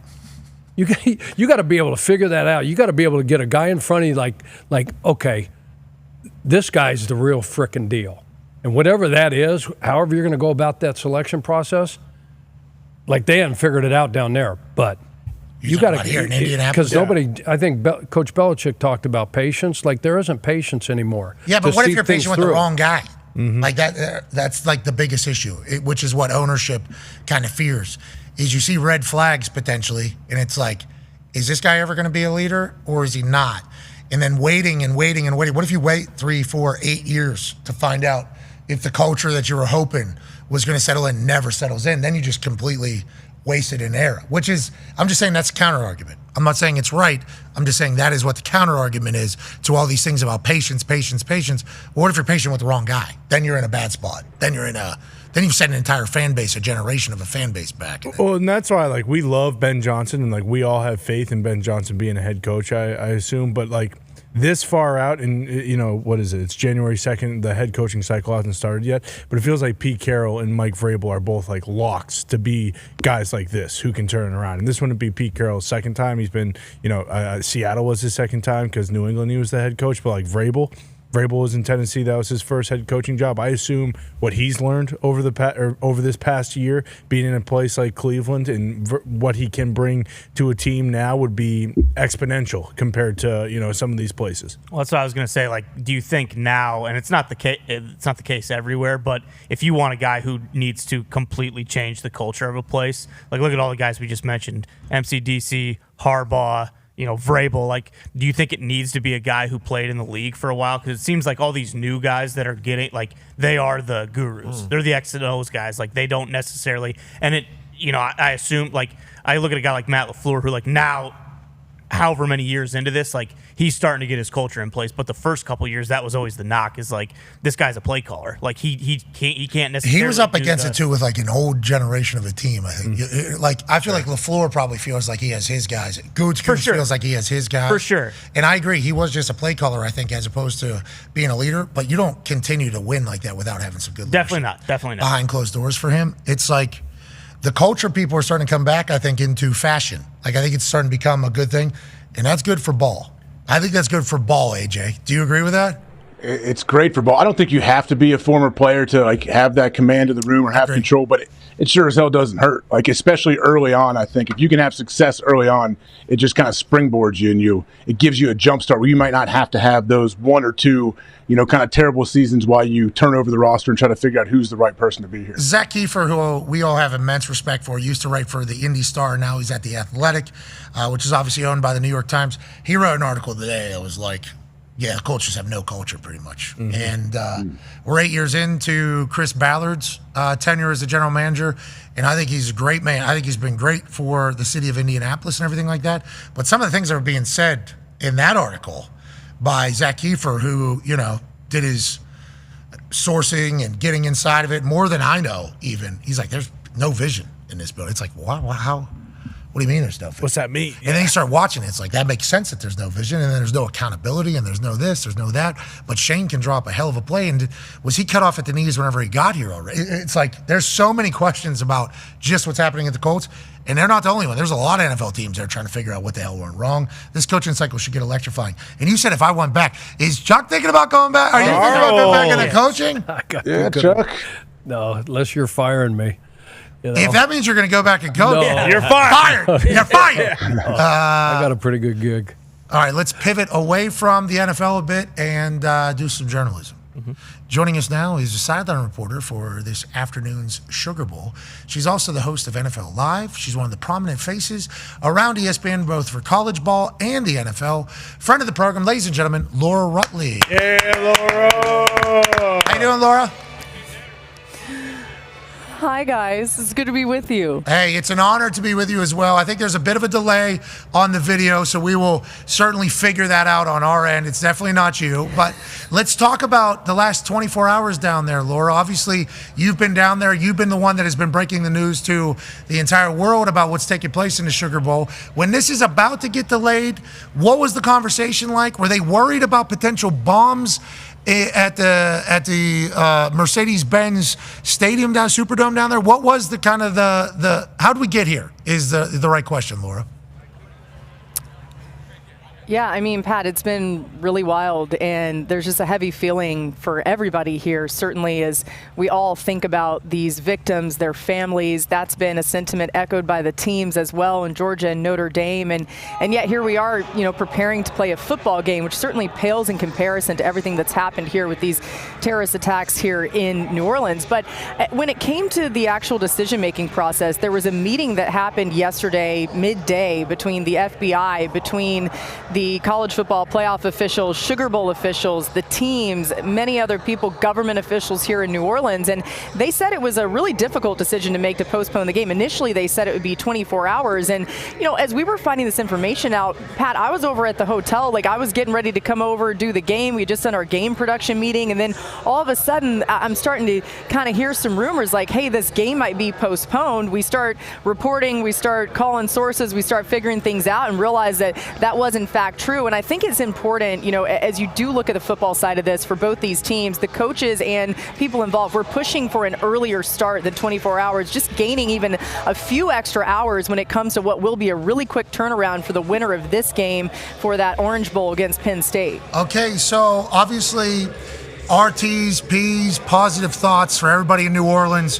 What a phenomenal gift to the world the city of New Orleans is. And obviously, we've all had time down there. We've all spent time down there. It was hard yesterday not to be like, man, that's something I could have very easily been. So a terrible act. Obviously, football is a good thing to get back. Sports are a good thing to let them know, hey, you might take it to shot, but you didn't beat us. I'm happy this game is happening. You talked about hotels and having a meeting. What do we think is happening with the fans here? Because obviously a lot of travel, ticket, everything. What do we think the stadium looks like today for this game, Laura?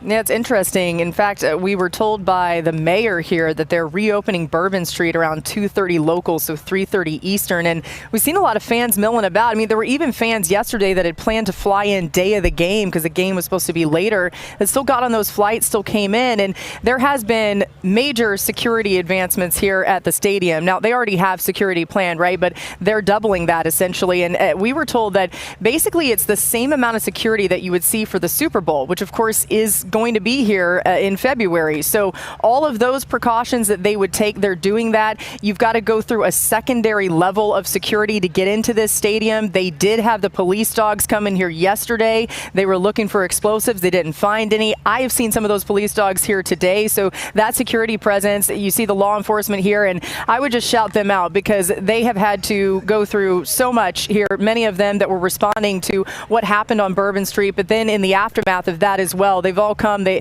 probably haven't slept. They've been putting so much into making sure that people are safe here. And somebody, a law enforcement official, told me that the Superdome is actually probably the safest place in New Orleans right now.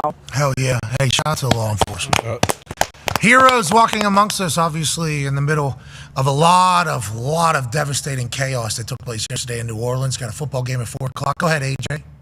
Laura, how do you feel this is going to affect the gameplay at all? And we know these are young kids and they can kind of handle whatever is thrown at them, different schedule changes, things like this. But do you think the game is going to feel normal like the rest of these college football playoff games at kickoff? Like, do people feel safe? Like, what's the vibe, I guess, around that stadium? Yeah, it's a great question. I'm honestly not sure. It does feel a lot different being in here today than it did yesterday. Yesterday was certainly eerie and extremely sad, and obviously we still feel that sadness today, but there has been more out here. We've seen the bands out on the field. The teams are heading over here shortly. Georgia's supposed to get here around 12:45 local, and I do think that you'll see a sadness around it, but then hopefully some hope about college football. I mean, as Pat said so well, certainly football can be something and something to give us a little bit of hope. They are going to do a moment of silence before the game. I just saw them kind of rehearsing through some of that in and around the national anthem, and of course we'll cover that on ESPN. You can see it as it's happening, so you sort of feel what the vibes are going to be. And when it comes to the players, you guys, Marcus Freeman said yesterday that they actually mourned the victims as a team. They spent some time on that and really did also then turn their attention to planning for the game, but they wanted to talk through a lot of it. And Georgia did actually come over here yesterday around 6 p.m. and practiced on this field, just a light run through. But I think it is about trying to keep it as normal as possible for these players while also being aware of the tragedy that happened here. On that note, Coach Pagano has a question for you. Last one here, Laura. We appreciate your time. So same thing, Laura. You just mentioned that Kirby and Georgia went over and did a little walkthrough. Were these guys sequestered into their hotels and weren't able to get out because of security issues? And what have you heard how they spent these extra time, at the hotels, and did Notre Dame get out and do a walkthrough themselves? Yeah, so Georgia told me around 11 local that they had a shelter in place that basically happened as soon as they figured out something had happened. The places that the teams are staying are less than a mile from Bourbon Street, very close to where these attacks occurred. So they were sheltering in place. Notre Dame was sheltering in place for much of the day. Probably around 4 p.m. yesterday, they started to loosen some of those restrictions where people could come into those team hotels who were staying there, some fans and family members, but they didn't let the players leave. Notre Dame never left. They stayed in their hotel, did some practices and meetings in ballrooms there. And Georgia did, of course, come over here and do that light practice, but it was a very brief time that they left their hotel. Otherwise, the players were just there. I talked to some who said they were just kind of going over film and doing everything they could to use that additional time to prepare for the opportunity that now they have today. How do you feel preparing for the opportunity? Obviously, chaos comes in the last 24 hours. You've had to be shout out to you. Like, we're talking real journalism out here, Laura. Real world stuff. We do sports stuff. We're lucky to do it. But there's some really real world stuff that's been taking place. How do you feel going into the game? And what do your commentating team feel about the energy from both these squads? Yeah, it's about trying to strike the right tone, right? We want this to be about the players who have earned this opportunity to be here, and we want to celebrate them. And yet you're thinking about families that are never going to be able to forget what's happened to them and what they saw. And, the pain of losing somebody that you love never goes away. It's not like something that all of a sudden you wake up the next day and you feel better about. So just our hearts are with them. My heart is with all of them. I can't shake what it must feel like for them to be dealing with all of this, and yet it's our job to celebrate football and to bring the product that we always bring to the table on ESPN, which will be great today. And we have so many great stories in this game. Gunnar Stockton getting his first start ever in this environment on this stage. He's waited so long for that. Notre Dame has so much to prove on this stage, and we'll celebrate that while also doing our best to just be sensitive to what's happened here. We can't wait to watch. We appreciate you joining us, and we know college ball is something that you cook on for the entire year, but the NFL as well. Minnesota or Detroit Sunday night, Laura? Minnesota or Detroit? You know what? I'm going to go with Minnesota. Okay. I think they're going to be. Don't tell Orlovsky I did that. Orlovsky's going to kill me over that. But I just think the Vikings have something super special going. They're maybe a slight bit healthier, and that game is going to be one that I can't wait to watch. We'll also be on that Ravens-Browns game. That's where I'm going next, and I got Danny in the booth for that one. So prayers up for me getting through it. Yeah. It'll be great, though. Yeah, a lot of prayers. Yeah, that sucks. Yeah, that is certainly something you'll have to deal with. Great work on Christmas. Great work down here. We can't wait to watch you finish the season incredibly strong. Thank you for joining us, and great work. Thanks, guys. Appreciate y'all. Ladies and gentlemen, Laura Rutledge. Yeah, Laura. So what happened at the beginning there? We just, her mouth, what was delay. Two different feeds. Oh, okay, crossfeed. We got two feeds. Crossfeed. It's like Ghostbusters. Good information. We were lucky to be in a trailer yesterday that had just like a feed TV into it, just what was being filmed. Laura was like on the beat. Oh yeah. Like she was, all of a sudden we're doing NBC Nightly News. Yeah. Yes. Laura's like in these meetings with the FBI, and then she's coming out basically saying, this is what I'm hearing. And then obviously there's a terrorist attack that just happened. So it's like, for being a sports person to be able to have to jump into that and then get back, it's like that was biggest story in America. World. Yeah. Mm-hmm. Especially with the college football playoff thing taking place. And then everything else that happened yesterday, too. Mm-hmm. Yeah. There was some other stuff. Mm-hmm. Yeah. Day one of 2025. Cybertruck explodes in front of Trump Tower. And then there fireworks on in that? That was part of what he used to blow up the... And then there was New York, right? When there's something that happened in New York? Nightclub. You ain't gonna beat us. Okay? No. They ain't gonna beat us. So sad, all those things, whenever they happen. It's hard not to just be like completely devastated when we should be, and you should have those moments of thinking like that. But inevitably, I believe the same thing that I believed for a long time. There's a lot more good, way more good than there is bad. And I think we're at a time where the way more good people are starting to be like, nah, we're done with it. We're done with it. We're done with it. We're done with it. And I think that's a good thing. I think football will be something that's celebrated, especially down there in New Orleans. Louisiana loves ball. Oh, yeah. Mm-hmm. Louisiana loves having a good time. New Orleans likes hosting people, too. So it's like you might be able to sneak by and do something terrible. But in the end, we got you. And I firmly believe that forever. Shout out to the United States of America. Let's fucking go. Shout out to football. Yeah. Georgia Notre Dame's going to be a good game, too. 2.5 hours until kickoff there. I believe after we get done here on ESPN SportsCenter with Matt Berry will be a kickoff show. Nice. That'll kind of lead into that. I don't know if Matt Berry knew he was doing that as of yesterday. Really? Yeah, but I think he's prepared. He's always ready. Matt Berry's always ready. He's always a goat. Ready. He is always ready. Golf, football, You name it. anything you need. He is a teamer. He put his left hand up. Yeah. You say you need somebody? man. Sure, I'm a little boozed up right now. Arizona State. Just Big like, deal. Who is it? whatever. Yeah, sure, I'm having a good time. Yeah, I'm nowhere near the set where you need me to be. I'll find a flight, I guess. Yeah, I'll get in there. So shout out to Matt Berry. You need more Matt Berrys in this entire world. He doesn't give a shite. About anything but doing his job. Bingo. Which we appreciate. A lot of shites on that program. Mike. So many shites. Well, the game got away from the game, and then shite happened. Shite happened all over the place. Yeah. Speaking of shite happening, out of the mouth, how's Axel? Are we okay? What's going on with the kid? Yeah, he's doing better. He's not as pale as he was, and he has stopped puking, so he's en route back to Ohio. For those that don't know what happened, here's literally from last night's watch-along field pass. Ladies and gentlemen, being serenaded by I see his Chance. buddy. AJ Hawk buddy. Chance. I see it at the 47. Unfortunately, my youngest son puked all over himself and went to the hospital, so my whole family's not here anymore to hear that. Oh, no. But I'm getting some updates every once in a while. He seems to be doing not much better. He puked over the whole section. Jeez. Instant urgent care, instant hospital. Oh, no. What type of shite was he eating? Getting out of here? Is someone making salmon down here? We came down here and smelled like fish. Look at this. I'm not going to lie. Who's this guy? Oh, the duck. I'm so sorry to hear that about your kid. I want to let you know I'm so sorry to hear that. That has It's to a be real story. very anxiety-riddled. That Yeah, entire thing. hopefully. I think we're doing better. I would immediately ask the duck what happened, but that was the first we had heard about any of that. Yep. Yeah. What he said right there. And you just, the way you delivered it, I couldn't hold it. Yeah, it'd be cool if my family was here to hear this. Man, it'd be good for the boys to be able to hear this, but it turns out they're actually in a hospital down the street because my youngest lad just puked all over everybody. And then he said, I'm getting updates. Turns out he's not much better. It just kept going. Said that so nonchalant. Oh, Kids in the hospital. I'd be out of there. Dude, and that's why I wanted to apologize because obviously I think you did it to make us laugh.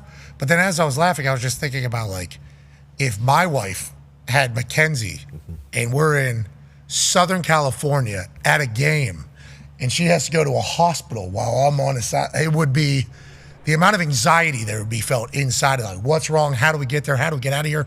Rose Bowl's impossible to get in and out of. Oh, yeah. Couldn't even imagine the amount of stress that was happening in your phone.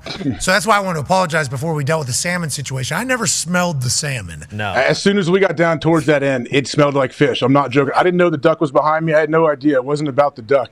It smelled like fish from the jump. I just had to mention that. You almost started puking just like Axel. How about Yeah. you? And he continued to follow up, sprayed an entire section. Yeah, I need to apologize. Section 3C, I believe. Shout out Foss for helping out with the tickets, but I believe he got a lot of people in that area. But some people ran and got towels, my wife said, and helped out. A couple Oregon fans in the section she believed were not very excited about Axel puking all over the place, but everything is good right now. We're on the mend. Didn't this kid on one of your road trips to see these guys somewhere in the Winnebago or something? Wasn't he sick in that one too, AJ? Sprinter van. Running the Sprinter van. The window got blasted out, but yes, on the ride down, he puked all over that. Axel's a problem. Kind of like puking. Axel's a dog, dude. I'm very excited to watch what Axel becomes. Because he's puked all over the Rose Bowl. He's puked all over the Peach Bowl.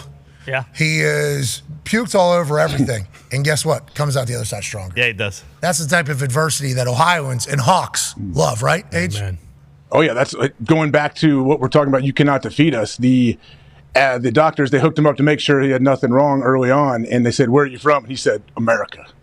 So nice. That's my wife wanted to make sure that I knew because she was proud of him. Legend. She was proud of him. How old is he? How old is he? He's 7 years old right now. 7 years old, just got done puking everywhere. White as a ghost, just like body, just kind of like straining. Doctor comes in, hey, listen, we're going to take care of you. All right. Where are you from? Just so I know that you have your bearings. Fucking America. He's going to be just fine. Doctor said over there. Did he give him IV? 7-year-old? You don't get an IV, right, at 7? I don't think he got IVs. No, they're trying to figure it out. Yeah, but He's all right. He's doing okay. My wife carried him up like a mile up the hill to a rickshaw to an Uber with the other 4 or 5 kids. My daughter's friend was with them. Yeah, they figured it out, man. Like I said, it's all part of the story. It's all part of the process. The Hawks love adversity. That's AJ's first response always. Yeah, our Sprinter van got the windows busted out last night. Don't know how we're going to drive home. Man, that sucks. No, Hawks love adversity. That's what we love. Hey, kid puked all over an entire section, had to get carried up a hill to a bike rickshaw to a hospital. Oh, my God, I'm so sorry. You need to go in here. Hawks love adversity. That's just what we do. And that Ohio State team feels like their adversity has led them to where they need to be. Excited to watch college football playoffs wrap up. And then for us, since we're going to be off tomorrow, we need to make our picks. Yeah. AJ, let's look at the slate for the NFL, and let's go ahead and do this thing. And Chuck will obviously join us during the picks, but let's remember this guy can't pick shite in the NFL right now. True. So we will take that into account. Saturday, doubleheader. Shout out to the NFL, both on ESPN. Browns at Ravens. Laura Rutledge, Dan Orlovsky on the call in Baltimore. I don't believe anything is on the line here for the Ravens or the Browns. Browns, go ahead. Ravens have to win the division. Okay, so Ravens could win the division. They're favored by 18. What? At home. 18? Yeah, and his Browns team actually just reworked Deshaun Watson's contract, so he'll be there for at least another 2 years. Yep. Shout out to Mulligeta having a locked-in deal that just like we thought it was while people were trying to tell us, no, it is navigatable. It is not because Mulligeta negotiated it. With that being said, 18-point favorites at home. Who do you like, Chuck? I love the Ravens, but 18 points? That's a lot. My God. It'll be 35-10. Give me the Ravens. Okay, that's a 25-point win, obviously. Go ahead, AJ. Yeah, 18 feels like a bunch, but give me the Ravens. I would take the Ravens as well. Bengals, Steelers. Now, this is a massive one. Bengals obviously need to win. Steelers need to win because they could still potentially win the division. Yes. Well, they'll know if they can win the division if based on the Ravens game before them. But they want to win, so they go to Texas and probably not Baltimore, I would assume. Okay, so Bengals favored by 2 in Pittsburgh. Whoa. That's wild. Steelers can win the division that the Cincinnati Bengals are in. Steelers can decide whether or not they're a 5 or a 6 seed. The Bengals are still hoping and praying to get in. Steelers are at home in Pittsburgh. Oh, mama, I'm in fear for my life from the long arm of the law. Boom, boom. Bengals favored by 2. Tone, how do you feel about that? I assume it has some to do with the books assuming that the Ravens are going to win, and then there is some speculation, which I doubt Tomlin would do this, that they rest some guys because they know they can't win the division. Because they were 2-point dogs, I believe, going into Cincinnati when they won that game. So I think it has something to do with the Ravens maybe potentially win the division in the game before that, but I don't know. Okay, AJ, who do you like? I like the Bengals here, man. I just love what Joey B and this offense is doing. I think the defense is getting better as well. The Steelers have been absolute shite. They've been shite. Truly. But they've taken on some very good teams. Well, here's another one. Here's another one. Can Tomlin put the fire out, you think, Chuck? I don't know if you can figure it out. 10 days they've had to figure it out. And Cincinnati, like Joey B, 42 tuds, only 8 interceptions. And Jamar Chase is going to, they're trying to get him the Triple Crown. He's got 117 catches, 1,617 yards, and 16 tutties. He has more yards and receiving touchdowns, I believe, than the entire New England Patriots do. Okay, probably other teams as well, if I had to guess. Give me those Bengals and T. Higgins and Jamar Chase, Joe Mix, yep. All right, I'll take the Pittsburgh Steelers. Oh. +2 at home. Respect that, thank you. Lose 4 straight? We think Tomlin's going to lose 4 straight games? But here's the thing, like the first we think game Mike Tomlin's going to lose 4 straight games. Just as a thought. I know the Bengals have a lot to play for. They need to do that entire thing. Mike Tomlin's going to lose 4 straight? But they're in the playoffs, so Baltimore plays first, right? So Baltimore's going to win. So they know they got no shot. So they're going to rest guys. They ain't going to even try. Mike Tomlin is just going to rest guys, you think? Even if it's between playing Houston and Baltimore? Yeah. I don't think now us as fans don't want to go to Baltimore. I don't think they care about going to Baltimore. I think you'd rather play the Texans. And I don't think you want to go into the playoffs on a 4-game I agree skid. they'd rather play the Texans, but they just won 8 out of 10 against the Ravens. I'm saying as a team, like when you were in the NFL, did you care about who you were going to play the next week? Me? I was trying to pin them inside 10 every single time. Bingo. Chuck, though? Small rectangle. Yeah, that's how we're trying to play. Come on. We're trying to play full court defense, half court offense. That's what we're trying to do. For me, that is what I'm trying. Thank you for that. That is how I'm being jumped. Thank you. Thank you for that. Chuck, did you think about that? Did you care who you were going to play next week? No. Should have thought about that maybe a little bit. Yeah. Axel might be still working. I think we should have thought about that a little bit. I'll take the Steelers. Okay, I'm taking 4 straight losses. I don't know, man. That would be crazy if that happened. It would get loud in Pittsburgh. Yeah. 4 straight losses to end it and then lose in the first round of the wild card. They would get very, very, very loud. Not saying not for a reason. I'm just saying that would get very loud in Pittsburgh. Did you see the latest TikTok that Sierra and one of Russ's sons put out? No, what was it? Reenact it. Are you on TikTok? Something in a hotel room. Just make sure you might want to hold off on your pick for you. What? Whoa, wow. Whoa. No, it's pretty good. I mean, they know what Can you show us a little bit, Chuck? What is it? I can't. You were starting. They looked like they were doing a little bit of this. Are they doing this? Was he doing that? No. Yeah, it's Russ. Because hold on, that's winning. I think that's been winning as of late. If that's what you're talking about. All right, Steelers +2. All right, let's roll to Sunday now. Panthers, Falcons. Falcons can still, right? Yeah, Falcons have to win because if Tampa loses and Falcons win, they are in. Okay, so Falcons favored by 7.5 at home against a Carolina Panthers team that we think is going to be much better next year than they were at the beginning of this year. Chuck Pagano, who do you like? Atlanta. AJ. Carolina Panthers. +7.5 B as well. Buffalo Bills playing Mitchell Trubisky is the conversation other than Josh getting a start, right? Yep. Bingo. Josh is getting a start, but everybody's assuming Trubisky's going to get a lot of playing time. He's favored by 2.5, taking on Coach Mayo and the New England Patriots. Conman, how do you feel about this matchup? I mean, it's a must-win for New England. I don't see why you wouldn't take the 2.5, and the team is still bought in on Gerard Mayo. Chuck, who do you like? Why do you say that?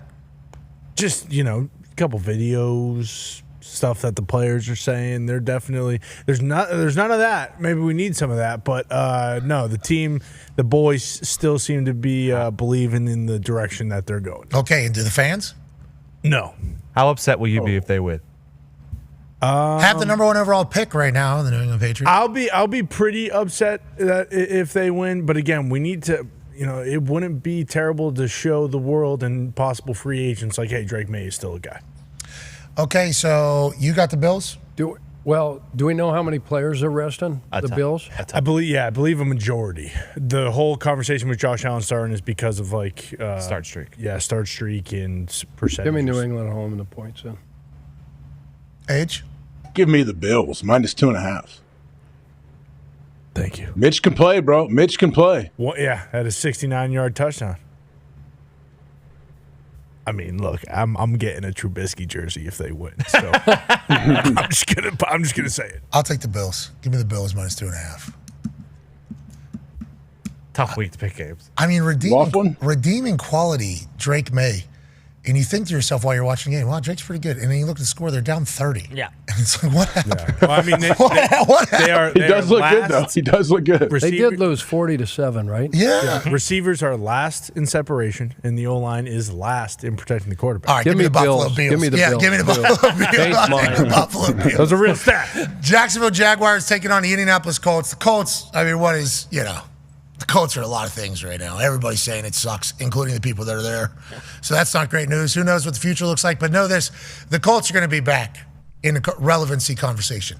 There's playoff chatter with a few teams in the AFC. The Colts could have been that, but instead they tricked off a loss to the Giants, which then led to everybody exposing everything going on in that building. That's good news for the future. Sometimes you got to have those uncomfortable conversations to get to a better place. Now, what do those uncomfortable conversations lead to for this particular week? I think a loss at home to the Jacksonville Jaguars. Give me the Jags +5. AJ? AR's back injury does worry me a bit, so give me Jacksonville +5. Chuck? He's not starting. Well, he's had back spasms since 8th grade. Okay, it's not good. It's what he said. I don't know if they're anybody better. He's not crawling around. Mac anymore. Jones is hot. Jacksonville has the Colts number. Mm-hmm. So here's what I researched. Joe Flacco's going to start. Jacksonville's 32nd in pass defense. We got a quarterback that can sling it in Joey Flacco, and we got some receivers that can catch it. Pittman and Pierce and JT can run. Yeah. I'll take the Colts. I'll take the Colts -5. Ah, come on. They're going to take the tractor another round. I think they have a chance. Flacco's last game, possibly. And a lot of people on that Colts team, hopefully. Last game as Indianapolis Colts. That's kind of my hope. I wish we could transfer portal the whole fucking team. Just take Ohio State. We had like 70 guys that hit the portal. Can't do it though in the NFL, I guess. I've been trying to research it. Thank you for your services. And just in case I wanted to go pitch myself as president of the Indianapolis Colts. Not that I ever would, but I put a plan together. And how to get rid of this entire fucking roster, except for Pittman. I want Pittman here. I want Pierce here. D-Buck. Let's keep Quentin Nelson. Let's keep DeForest Buckner. Let's keep Kenny Moore. I like Kenny Moore. Other than that, see ya. Every one of them. Goodbye. Take a hike. Thanks for coming. Jonathan Taylor, trade his fucking ass out of town. How do we go about doing it? You got a second-round pick? Sweet. Well, first would be better. We'll do this for the good of the program. Anthony Richardson was a good project. Get him out of town. Fourth round or whatever the hell you got. See ya. That's what I would do if I was going into this place. Need a full reset of this. The more that comes out, the more I feel like. Podcast. Guy's great tackler. What are we saying? Guy's great tackler. I think he made a Pro Bowl. He did. You guys want him? Third, second round. That's what I would. I would do. That was what I would do. That's why I would never be a president of a team. Do you think the Giants played that? Obviously. I want to play a terrible team in a big market. Okay, thanks for being a champion. Okay, that's what, that's what playoffs are, just terrible teams in big markets. 45 burger. I'm just a whole, get them the fuck out of the city. I can't do it, legit. But that's also why I'm a president GM. I think there's a couple moves you make, you can get your culture back.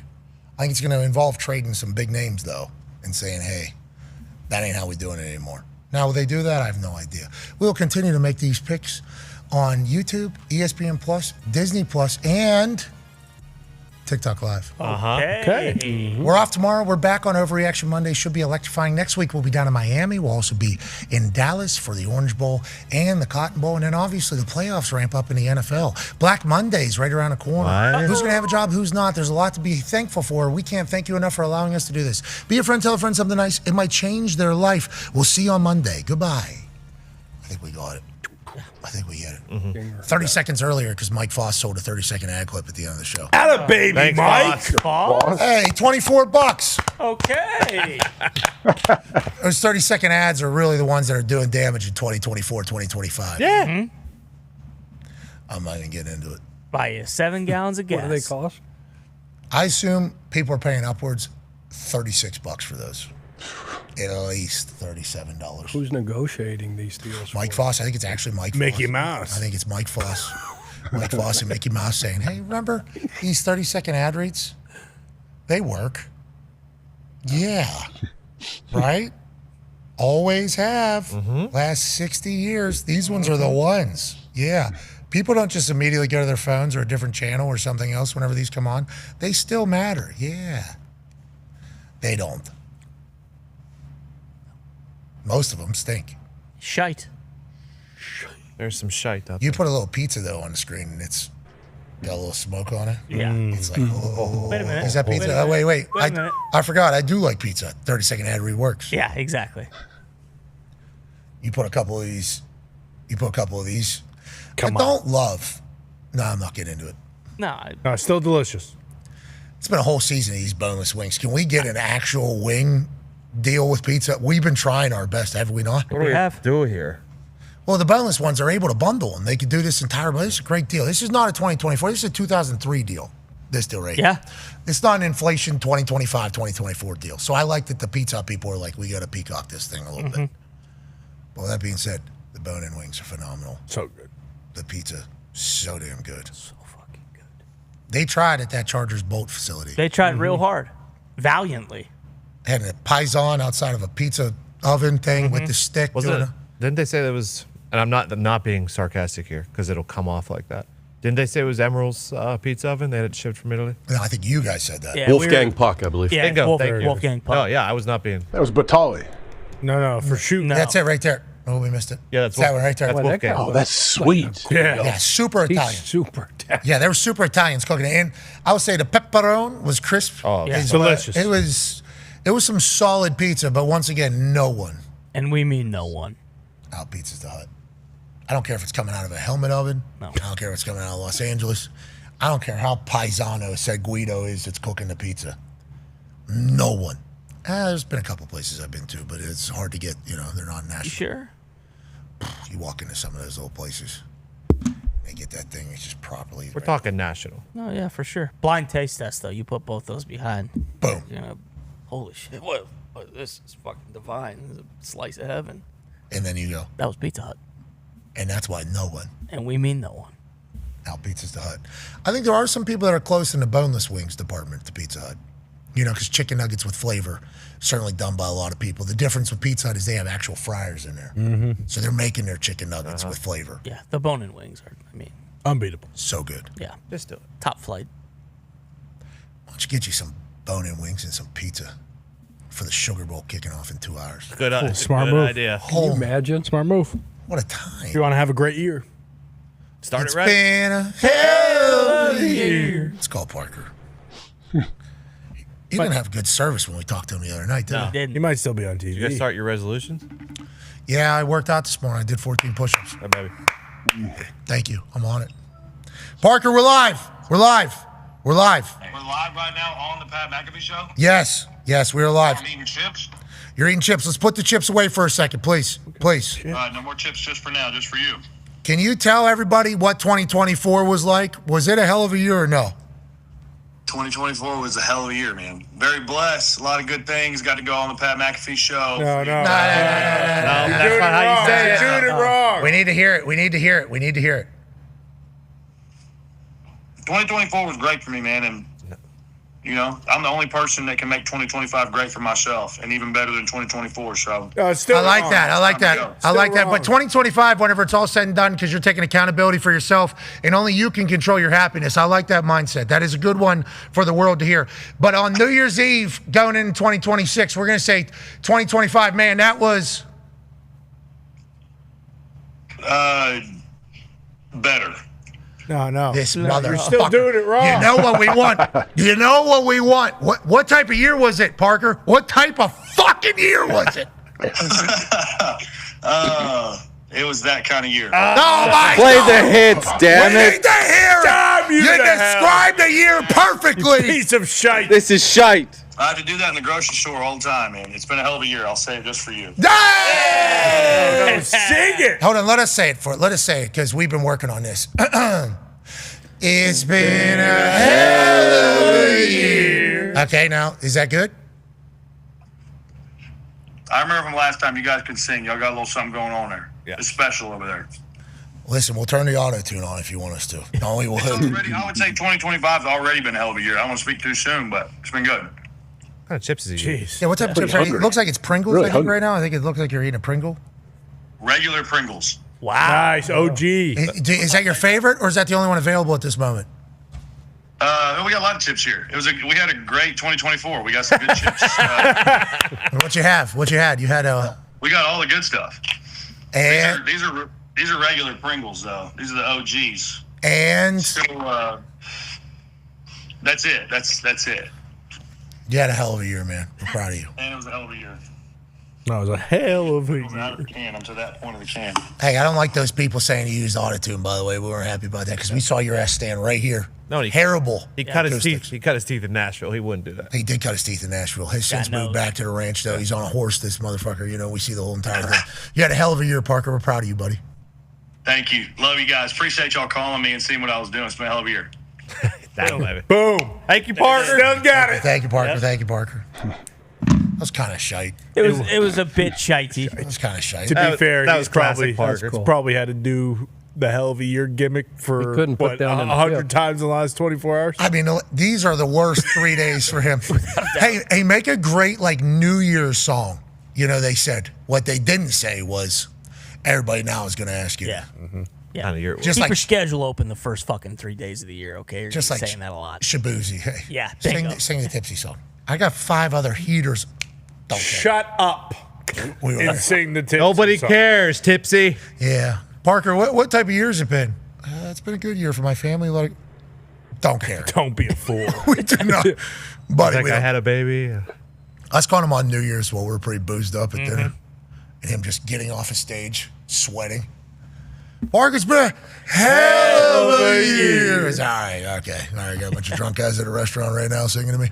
Parker, can we hear a little bit? Then he lost service, couldn't see him. Yep. And whoa, we don't know if you just sang or not. I did not. Okay. Do it now. Darn.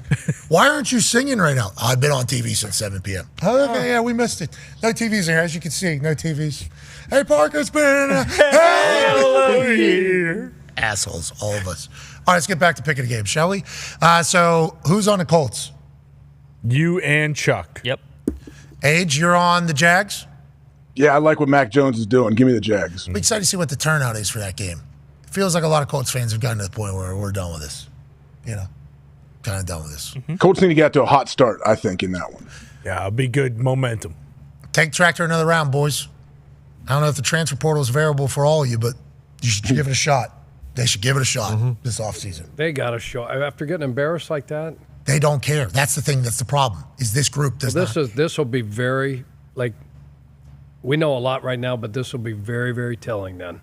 They didn't show up when the playoffs were on the line, Coach. You think they're Giants. showing up for this? What are you saying? They don't give a shit. This team does not care. They get a check to be in the NFL. They get to say they're NFL players. And if you have a couple of those guys on your team, you can hope that, hey, it's not just about being on a team. It's about, being a part of the team and, being a good team and, being a good pro. It feels like 87% of their team is just, the guys that you don't want on your team. And that's not good. Talent everywhere. They have talent damn near everywhere. They've paid guys everywhere. And now it's just, we're lucky that they're wearing the uniform in the city. You're wrong. And I can't wait for you all to be gone. And I don't know if that's even possible, but I'm hoping for it, legitimately. And the more I read, Zach Kiefer, the more I read, the more I hate. Because there's a lot of good people in that building, Chuck. You know them. Absolutely. A lot of great people in that building. They've been in there that since. Sacrificed a lot. A long time. Long hours. Building stuff. Doing all the shit you don't want to do.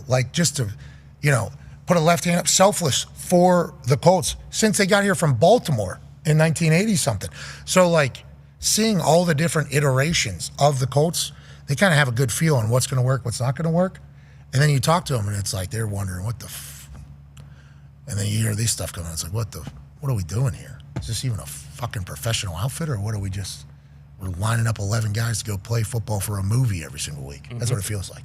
I don't like it, Age. I don't like it one bit, Age. You know Mr. Irsay, and you know how much he loves and cares and what he'll do for his players, right? And for that, to give back to, that's a slap. Yeah, not to mention Mr. There's no Irsay. better owner to me. I like the way he loves and cares about these dudes. Come on. Yeah, we'll see if he loves and cares about the city, because clock's ticking. What? Brother. What do you mean? We need 2 Super Bowls by 2030. So he better get this thing going. He better trade for Josh Allen or something. Or What are you saying, 2 Super Bowls in a decade? That's what he said. And guess what? If it doesn't happen, I want a piece of the fucking team then. Because he guaranteed that to be happening. Your taxes are going towards that, aren't you? My taxes are going down the shiter because nobody is playing ball in this city right now. What was it, Connor? 2 Super Bowls in the last decade, but every other team in the division has at least 2 division championships, and the Colts don't have one. Yeah, so fuck that. It feels like a lot of you are piling on right now. Sometimes.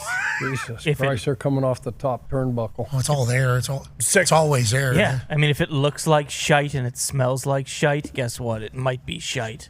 I thought about running into an event to one of these guys on the Colts, but they don't do community stuff, so they wouldn't be at any event. Yeah, and if we see blue, yeah, and if we see him, we're gonna fuck his shite up. No, we like blue. No, we like blue. I'm done with the blue. Did you see what was in that Kiefer article? What do you mean you're done with blue? What's that? Done with it all. They're calling him Shite Stankin instead of Shane Steichen. No, they're not. I know that's not God. true. I know that's not true. Stop it. There's a lot of smoke coming out of that team, though, about who's doing what's going to be.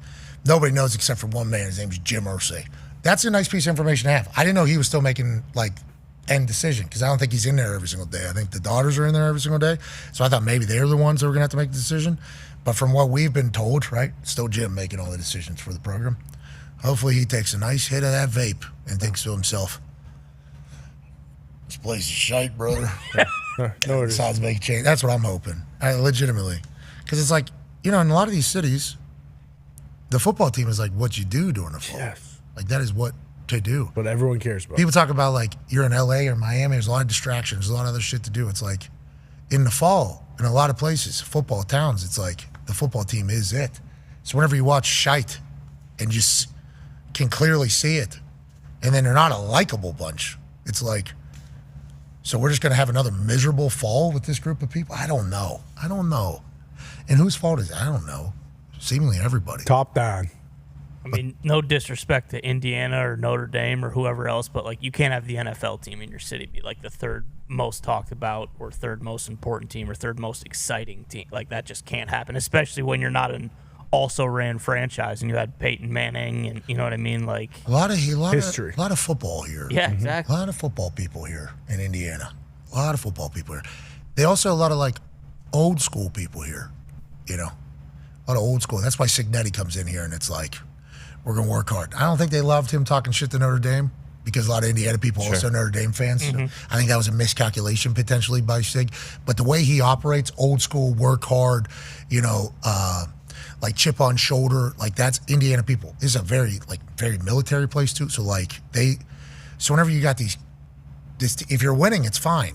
But like if you don't represent the state, the city, in the fashion in which they would like it to be, it's like, and then you also suck and continue to suck. It's like, why do you get off thinking you can be the? I think you get a little bit of a pass. Like everybody knows you're going to have a bad day here and there. If they know you are dying and killing yourself to do everything possible to make sure that you show up for these people week in and week out, then it's like, okay, we'll get it next week.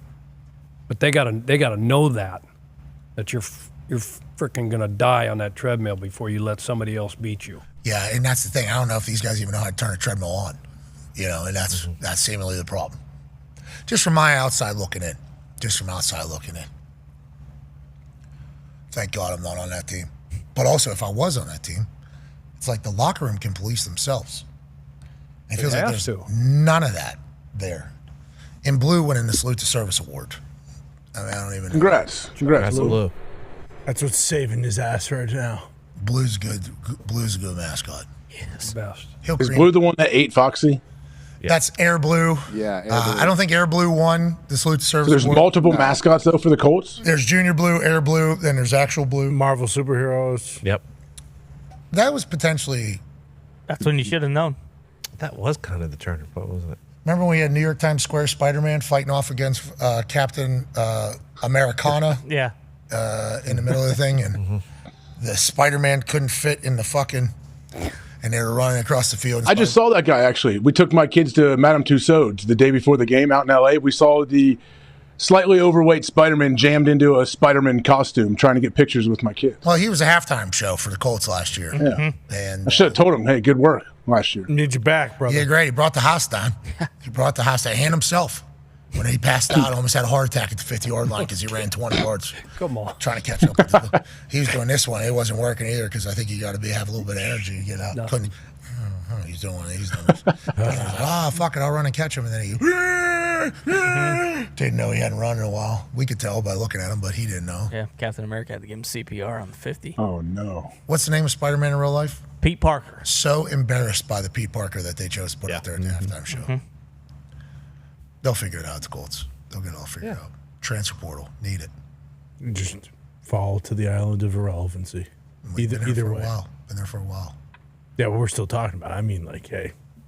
Only reason we're talking about them, though, is because this show happens to be from Indianapolis. Which isn't forever. Although I love this place. I do love this place. I enjoy this city. I do love the city. I don't like the rich class here in this city. Sure. I don't get along with any of the suits of the city. But the people. I like the actual people. You know? I like Tyrese. He's the best. I like Tyrese Halliburton a lot. I like the Pacers a lot. I think the Fever are going to be able to continue to do their thing if the WNBA remains a league, even though they're trying their fucking best. You know? How do we get everybody to fucking hate us so we don't have a league? You know, they're trying their best. Every day, it seems like. Let me open my phone. Oh, okay. They're still trying to ruin their league. That's good. That'll get figured out. I think they'll figure that out. And the Fever are going to go on and win that. That's good news. The people here, local business owners, the people that call this place home, phenomenal people. But the Colts are the biggest representation of this city and this state. And they got a lot of bum tendencies all over the place. They'll figure it out, though. Good luck, boys. Tough Jags team. Tough Jags team. Tough Jags. Tough Jags team. You still on the Colts after everything we just said? Colts got to beat the shite out of the Jags. Well said. I'll take the Colts as well. Last game. This is something they would do. Let's fuck up the draft pick at least. You know, let's do one last. How can we say fuck you to the city? That's what this Colts team's going to do, and we're thankful for it. Bears, Packers. Packers favored by 10.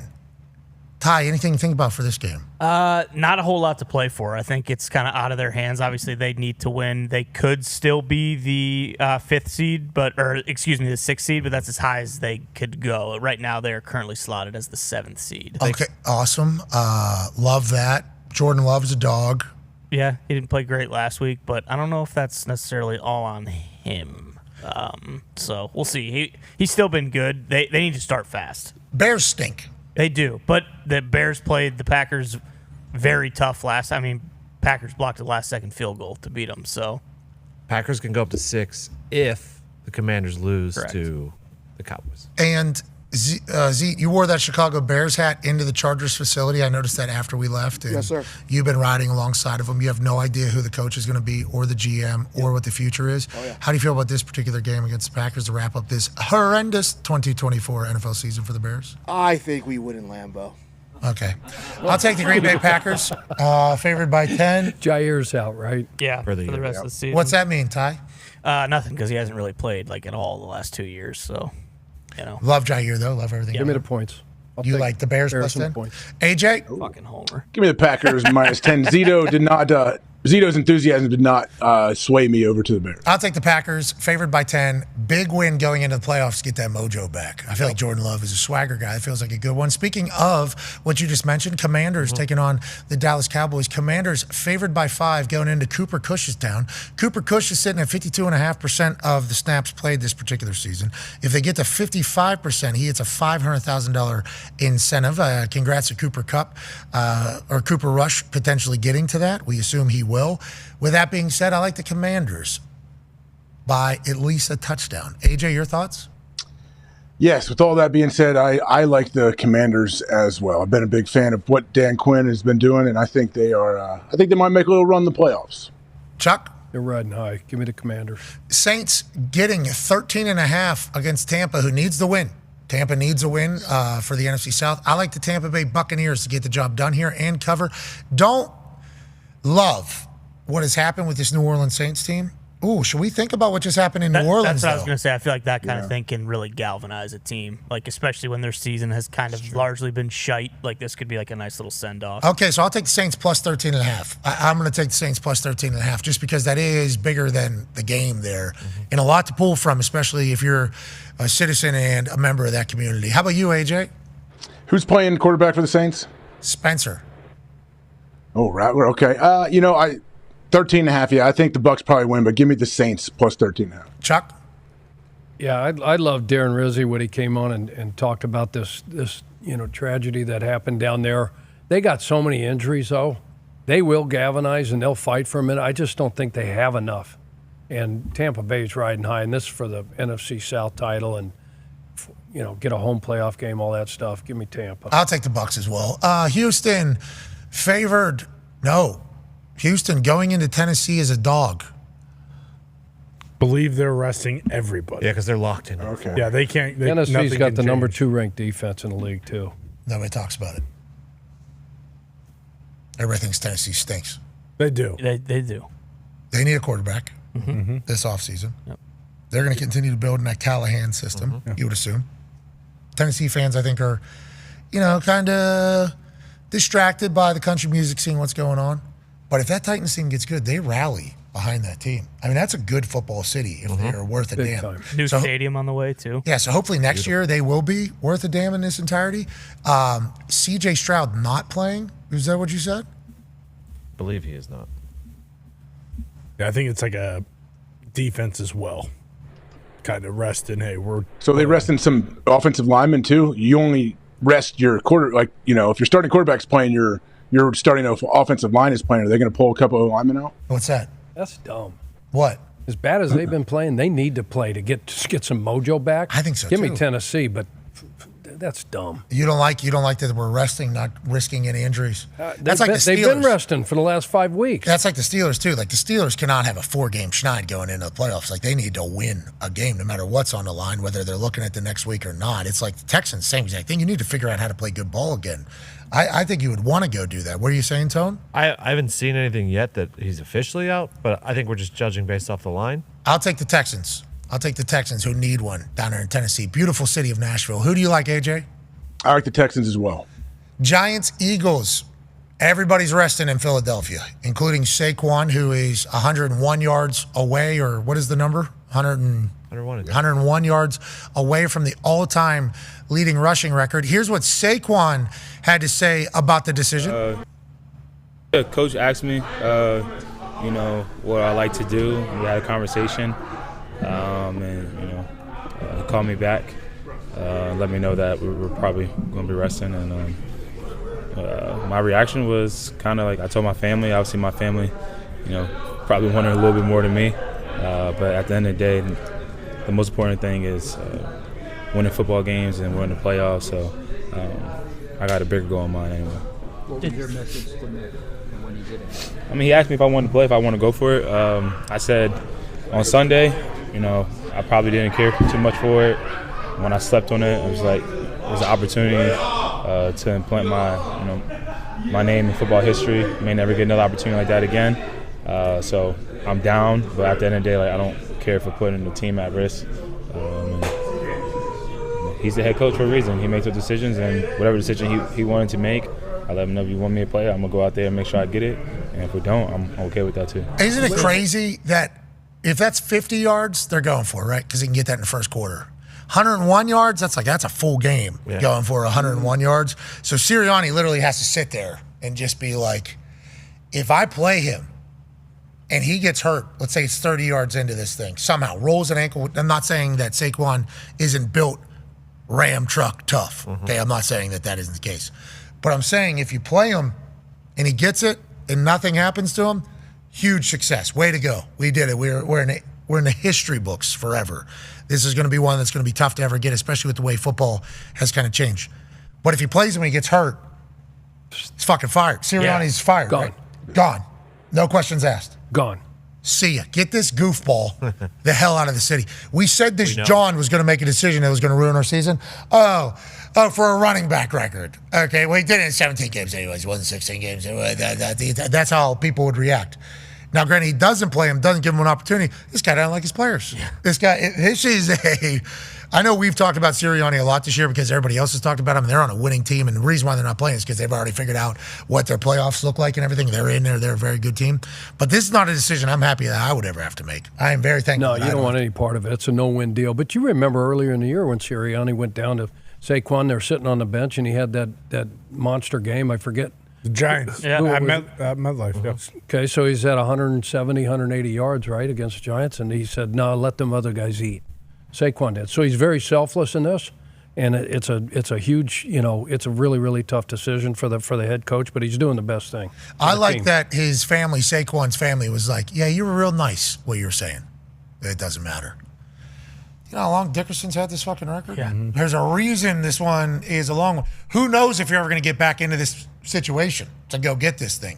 And I am speaking as a person that was a very small part of a member of a team that was undefeated and chose to lose the final two games basically by resting all the players going into the playoffs, and we lose in the Super Bowl to the New Orleans Saints and Reggie Bush, who was great on the field pass yesterday. Yeah, he was. Congrats to him. High fashion, had to figure it out because they gave him a jacket too big.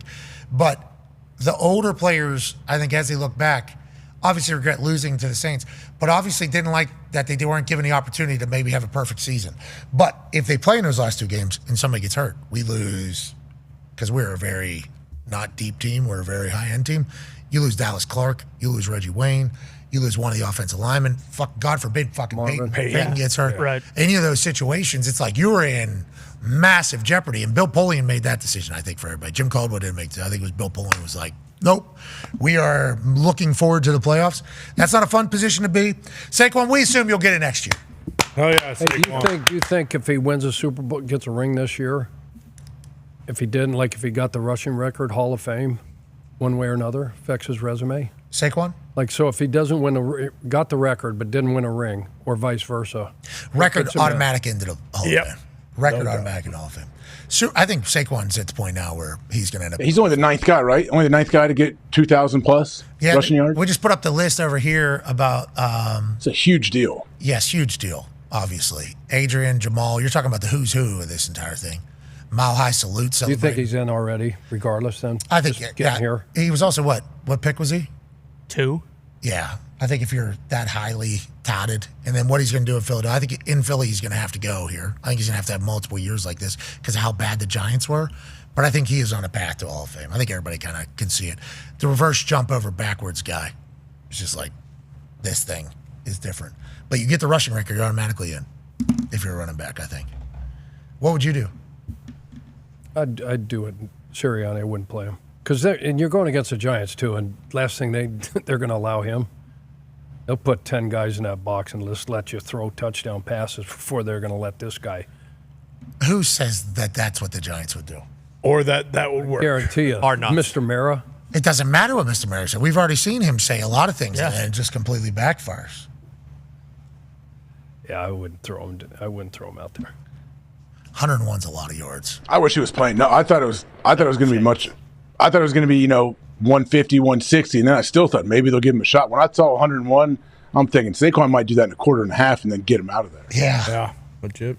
I'm okay either way. I would like to let everybody know I'm okay either way. If he goes for it and gets it, legendary. If he goes for it and gets hurt. But then you got to play all those great offensive linemen you have as well, too, right? Yeah. If he's going for it, they're going. Yeah, they all have. If they want the record, too, as D-Butt said, that's not just a running back. They got to – that's – if he breaks it – I mean, the 2000 is already a testament to the O-line, the O-line coach, everything offensive coordinator, but that is kind of an offensive team award when a guy like that breaks that record. Can't live in your fears either, right? Nope. But what if your fear becomes your reality? And then all of a sudden it's, oh, no, this guy's a big dumb dipshit. He's yelling at the fans again. Why'd you put him out? Oh, that's cute. Oh, that's real cute. Put him out there. Somebody got to be an adult in the room. Sirianni. And he says, what do you want from me? How would you like to go up to that podium? Oh, if he get hurt? Oh. I always go for my guys. I fucked up, okay? Just like... What do you want me to say? Why'd you do it? Do we not want... Are we not trying to break records? We're trying to win Super Bowls, right? We're trying to win Super Bowls, too. Breaking records is nice, isn't it? Well, is it? I don't know. Is it nice whenever you lose a guy? Well, yeah, and I guess now that Saquon's out for the rest of the season, it's maybe not so nice, but we'll be okay. We'll be just fine. I don't think he has to be okay. We looked at the percentage of the offense that runs through one guy versus everybody else, and now you got to go to your most important game, and you're without your ace because he played. Well, at this point, it doesn't matter because I'm going to get fucking fired after the season anyway. Okay, Coach. That's the reality of the situation that Sirianni has to figure out. All right, let's go to the next game here. Do we like the Philadelphia Eagles? Favored by 2.5? Giants are kind of hot. They are very hot. Look now. Drew Lock. Yeah. I'll take Drew Lock. Got that thing on. I'm going to take Drew Lock in the New York. What a fucking horrible thing to come out of your mouth. I like the New York Giants against the Philadelphia. That's so bad. Bruce, how do you feel? How's it? It doesn't sound good coming out, but what you guys did to the Colts makes me believe you guys maybe got a shot. I mean, we win and we fall to 9th, looking for our franchise quarterback of the future. So I'm hoping Malik Neighbors goes out there. I think he needs like probably 3, 4, 5 catches. I forget the number to break Puka Nakua's record, and then yank him and hopefully lose this game on purpose. Okay. So they're trying to lose. Eagles aren't trying to win. What? Who do you like? Who do you like, Chuck? I'll take Philly. Okay, just because the amount of talent. AJ? Yeah, I'm going to take Philly here. I will as well, just because it's impossible for me to even. I tried to say it. I tried to say Giants plus 2. Almost had it. I just couldn't do it. Chiefs, Broncos. Broncos favored by 10.5 with the Kansas City Chiefs resting everybody. Similar situation to when Patrick Mahomes actually got his first time playing in the NFL. Kansas City Chiefs with Alex Smith has already secured whatever their playoff spot was going to be. Last week of the year, they're playing the Denver Broncos in Denver. Patrick Mahomes comes out and wins for the Kansas City Chiefs. Didn't need to win, did win. They would then trade Alex Smith to Washington. Patrick Mahomes would become the new quarterback, new franchise quarterback for Kansas City, and then that's all she wrote. Then it became a whole new era of NFL dynasty football Will Carson Wentz be able to do the same thing and keep it within 10.5? How many people are not playing? Patrick Mahomes not playing. That means Travis is probably not playing. Chris Jones is not playing on defensive side. How many more people do we know? You would think Hollywood because he's been banged up all year. Pacheco definitely not playing. Is Tooney playing out there? I don't know. Can't afford to let him get hurt. Where's Joe Tooney from? I believe he's from Centerville, Ohio, Pat. Did you know that? Joe Tunley's from Centerville? He's an Elk. Did not know that. No, he's not. He didn't go to Center. He went to the Catholic school. He went to Alter where Nick Mangold went. But yes, he is from Centerville. Okay, so he's got Centerville water pumping through his body. Yep. He doesn't have Elk pride, though. Legend. He doesn't. He could have though. He could have been an Elk for sure. I don't know. Putting that Elk helmet on, you're gonna have to earn that. I don't know if Joe Tooney would have been able to crack the starting lineup over there, which is probably why I wanted to hang out with the Catholics out there. I did not know he was an Ohio fuck. Makes sense though if he just says put me at tackle. You need to put me at Not give tackle. up anything. Just Unbelievable. Shut down everybody. He's not playing, I assume, right?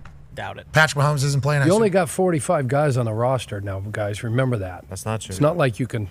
9 more. You got 53, and then you got to sit. No, now they got 18 on the practice squad, right? COVID. Yeah, but you can't just sign all those and cut everybody and bring those guys up, Tony. You got to play people. So who do you like? 10.5. Yeah. Take Carl Wentz and the Chiefs. Give me 10.5. Wow. Andy Reid still coaching? That's what Chuck just said. Is Spag still coaching? Is Tobe still coaching? Are the coaches taking a game off, or are they still? They get to rest, Pat. No, they wouldn't want it any other way. That's like fourth quarter of those preseason games. They get a shot on those head coaches, and they're still like dialed in. It's like And imagine this: the young players that are getting an opportunity. You know how big this is for them. Huge. They frickin' go off. What do you think, AJ? You like the Broncos, who are in a must-win situation, or do you like the Kansas City Chiefs, who are kind of saying, let's mail it in? Obviously I love what the Broncos defense does. I like Bo Nix, but I'm taking the Chiefs here. This is Carson Wentz, like another coming out party. He gets to reintroduce himself to the nation as a great quarterback. Allow me to reintroduce myself. My name's Carl. I'll take the Chiefs plus 10.5. Wow. Seahawks, Rams. Seahawks favored by 6.5 going into Los Angeles. James Garoppolo at quarterback for the Rams. Ooh. I'll take the Seahawks. Same. I'll take the Rams. They're resting. Not Jimmy G? They're not playing anybody. I don't remember Jimmy G enough. That was just a few years ago. He wasn't. Went to a Super Bowl. He was shite in Vegas. Good looking, some bitch. Geno Smith needs 185 passing yards for a $2 million incentive. Okay, give me the Seattle Seahawks. That means they're going to hand it off to his Walker back. You think the Seahawks are going to just F him? You think so? No. They're going to run the ball 45 Can times. you imagine? They're going to have a jet sweep to DK Metcalf. They're going to have a jet sweep to Todd. Bubbles. A lot of these. Let's go, boys. $2 million. That's a big. Yeah. That is a massive payday. What's another incentive that's huge? Mike Evans needs 85 yards and a touchdown for $3 million. Is that what I saw? Yes. 85 yards, 5 receptions, 85 yards, no touchdowns needed. $3 million. Wow. That is a gigantic incentive. Normally it's like $250,000, what you're seeing down here. $500,000 is a big one. $3 million for a 5-reception, 85-yard game for Mike Evans. Congrats to him on picking up a quick $3 million. I mean, that's fantastic. Geno Smith, $2 million incentives. These are huge. This is when you sign a deal there and you give a team a friendly discount. And then everything's like incentive-laden. $3 million incentive-laden is being nice to the Tampa Bay Buccaneers. But now that you're on the precipice of it, I believe Baker's probably going to be looking for Mike Evans a lot. Yeah. Go ahead. That $3 million is also, I believe, for him to get 1,000 yards, which I think is his 12th straight season getting 1,000 yards. First ballot, obviously, another $3 million in the books. DeAndre Hopkins, not Dustin Hopkins, kicker for the Browns. D-Hop, a touchdown, 6 receptions, 140 yards, which could happen with Carl Wentz, $750,000. Kyler Murray, a rushing touchdown, plus 50 rush yards, $750,000. Derrick Henry, Cortland Sutton, Tony Pollard, Joe Mixon, Valdez Scantling, and Dobbins all playing for a little bit of cashola. Good luck to all you guys. We hope you secure it. Carl Wentz, we like him. Seattle Seahawks, -6.5. I like him. AJ, who'd you take? I'm taking Jimmy G and the Rams here. Okay, Niners, Cards. We just talked about Kyler Murray has the ability to win some stuff. Favored by 4 at home against this Niners team that fought valiantly against the Lions. That was a hell of a Monday Night Football game. Great game. We were just catching it in clips because the Wi-Fi on a plane obviously not as great as you could imagine. New quarterback. For who? San Fran. Who is it? Brock's out. The Pastronaut. I would take the Arizona Cardinals, favored by 4 at home. Me too. Chuck will as well. AJ? Give me the Cardinals. Dolphins, Jets. Dolphins are lurking. Huntley played his best game that he's ever played as a Miami Dolphin last week. Tua's injury pops up out of nowhere, and now he's missing again. So that feels serious. Yes. Definitely. This one feels very serious. Don't know what it is. It's the same hip, they said, but they haven't really, right? They haven't fully put it out what it is. No. Yep. Jets fresh off their worst game of all time. Now, what does Aaron's future look like? Nobody knows. He said, open to everything, attached to nothing. That includes playing again. That includes playing for the Jets if they want to keep him there in the new regime, which we all assume not going to be the case. But there's going to be a lot of teams that potentially need a quarterback. Will Aaron Rodgers test the waters to go elsewhere? Will he be a Jet, or will he just not play football and sail off into the sunset? So are we looking at potentially last hoorah here for Aaron Rodgers, who's a Mount Rushmore football player of all time? AJ, who do you like? How do you like it here in MetLife? Are they going to put Fireman Ed up on the Jumbotron? I don't know if that will happen or not, but man, Dolphins traveling to New York, not sure what the weather will be like. Tua being out. Give me the Jets here. I think so. I think Aaron understands, and this is not from information that he's told me, but Aaron understands what's going on around him. There's a chance this is the last time here. There was it was like an article or something came out that said like he is very aware that this could possibly be his last. Devontae's going to have 48 targets. How about Garrett Wilson? You going to get him the ball or not? I don't think so. Jeez. Maybe. There's a chance. Yeah. I like the Jets as well. You like me the Jets? How about that? That's just as hard as saying the Giants there. That's just as hard as saying the Giants. I'll take the Jets +1, taking on the Miami Dolphins coming into the cold. First must-win team you guys didn't take, I don't think. Yeah, well, listen, we watched what the Colts did last week. No, Broncos. They'll take the Chiefs. Oh, yeah, it's 10.5 though. All these teams are 10.5. It's like a money line spread. Chargers, Raiders. Raiders getting 5 at home. I'll tell you what. We all know which way we're going here. I know. I wasn't even with you, and I know which way. Exactly. And I kind of got a glimpse into what Harbaugh is telling the team this week. I think he's going to have the boys ready to go. Good message. Yeah, I like the Chargers favored by 5 here in Week 18. Go ahead, Age. Yeah, Justin Herbert, Jim Harbaugh. Give me the Chargers here. There is some playoff implication seeding here in this particular They will know. Like, they'll know if the Steelers lose, then they can have something to play for. But if the Steelers win on Saturday, they will have nothing to play for. And then it all comes down to this. Vikings, Lions for the number 1 seed in the NFC. 2 NFC North teams battling at 14-2 for home field advantage for the rest of the way. What a phenomenal season by both of these teams. Congrats to the Vikings rebuilding, becoming who they are. Congrats to the Lions getting out of the depths of hell from professional sports franchises to get to this point that they're in. So many injuries all season long. They've been able to continue to stack dubs because the pillars of that team are all in on being tough, a high football IQ team, having fun while doing it, and winning games. AJ, who do you like? How do you like it? So I told you earlier in the program I was leaning towards the Lions here on this one, and I stand strong with that. I love the Vikings, what they do, but give me the Detroit Lions at home. I think they find a way to make it happen, I guess. Chuck Pagano? Shootout, shit ton of points. Bet the over. I'll take the Lions too. I would take the Lions as well. Congrats to the Vikings having to go on the road. You know, take the long way home, at least for one round of the playoffs. I think they'll do that. Let's enjoy the hell out of this weekend of football. Let's know the college football playoffs will continue next week. And also, in an hour and 25 minutes, let's know that Pizza Hut is always there for you, okay? And no one, and we mean no one, Al Pizza's the Hut. Well said. Hop in your Ram truck, utilize DoorDash. Okay. Shout out to SeatGeek, getting us tickets, everything we need, and let's enjoy the hell out of Pizza Hut. Let's have a great weekend. We can't thank you enough for being such a dedicated crew of people that follow us. You know, I know there's a lot of people watching that thing on ESPN2 last night, even though it was a completely crap game, because people, for some reason, really enjoy spending time with us. Well, we want to let you know we enjoy spending time with you. Thank you for allowing us to do this for a living. We hope you have a great weekend. From AJ Hawk, all the boys, Chuck Pagano, great work this week. Good coach.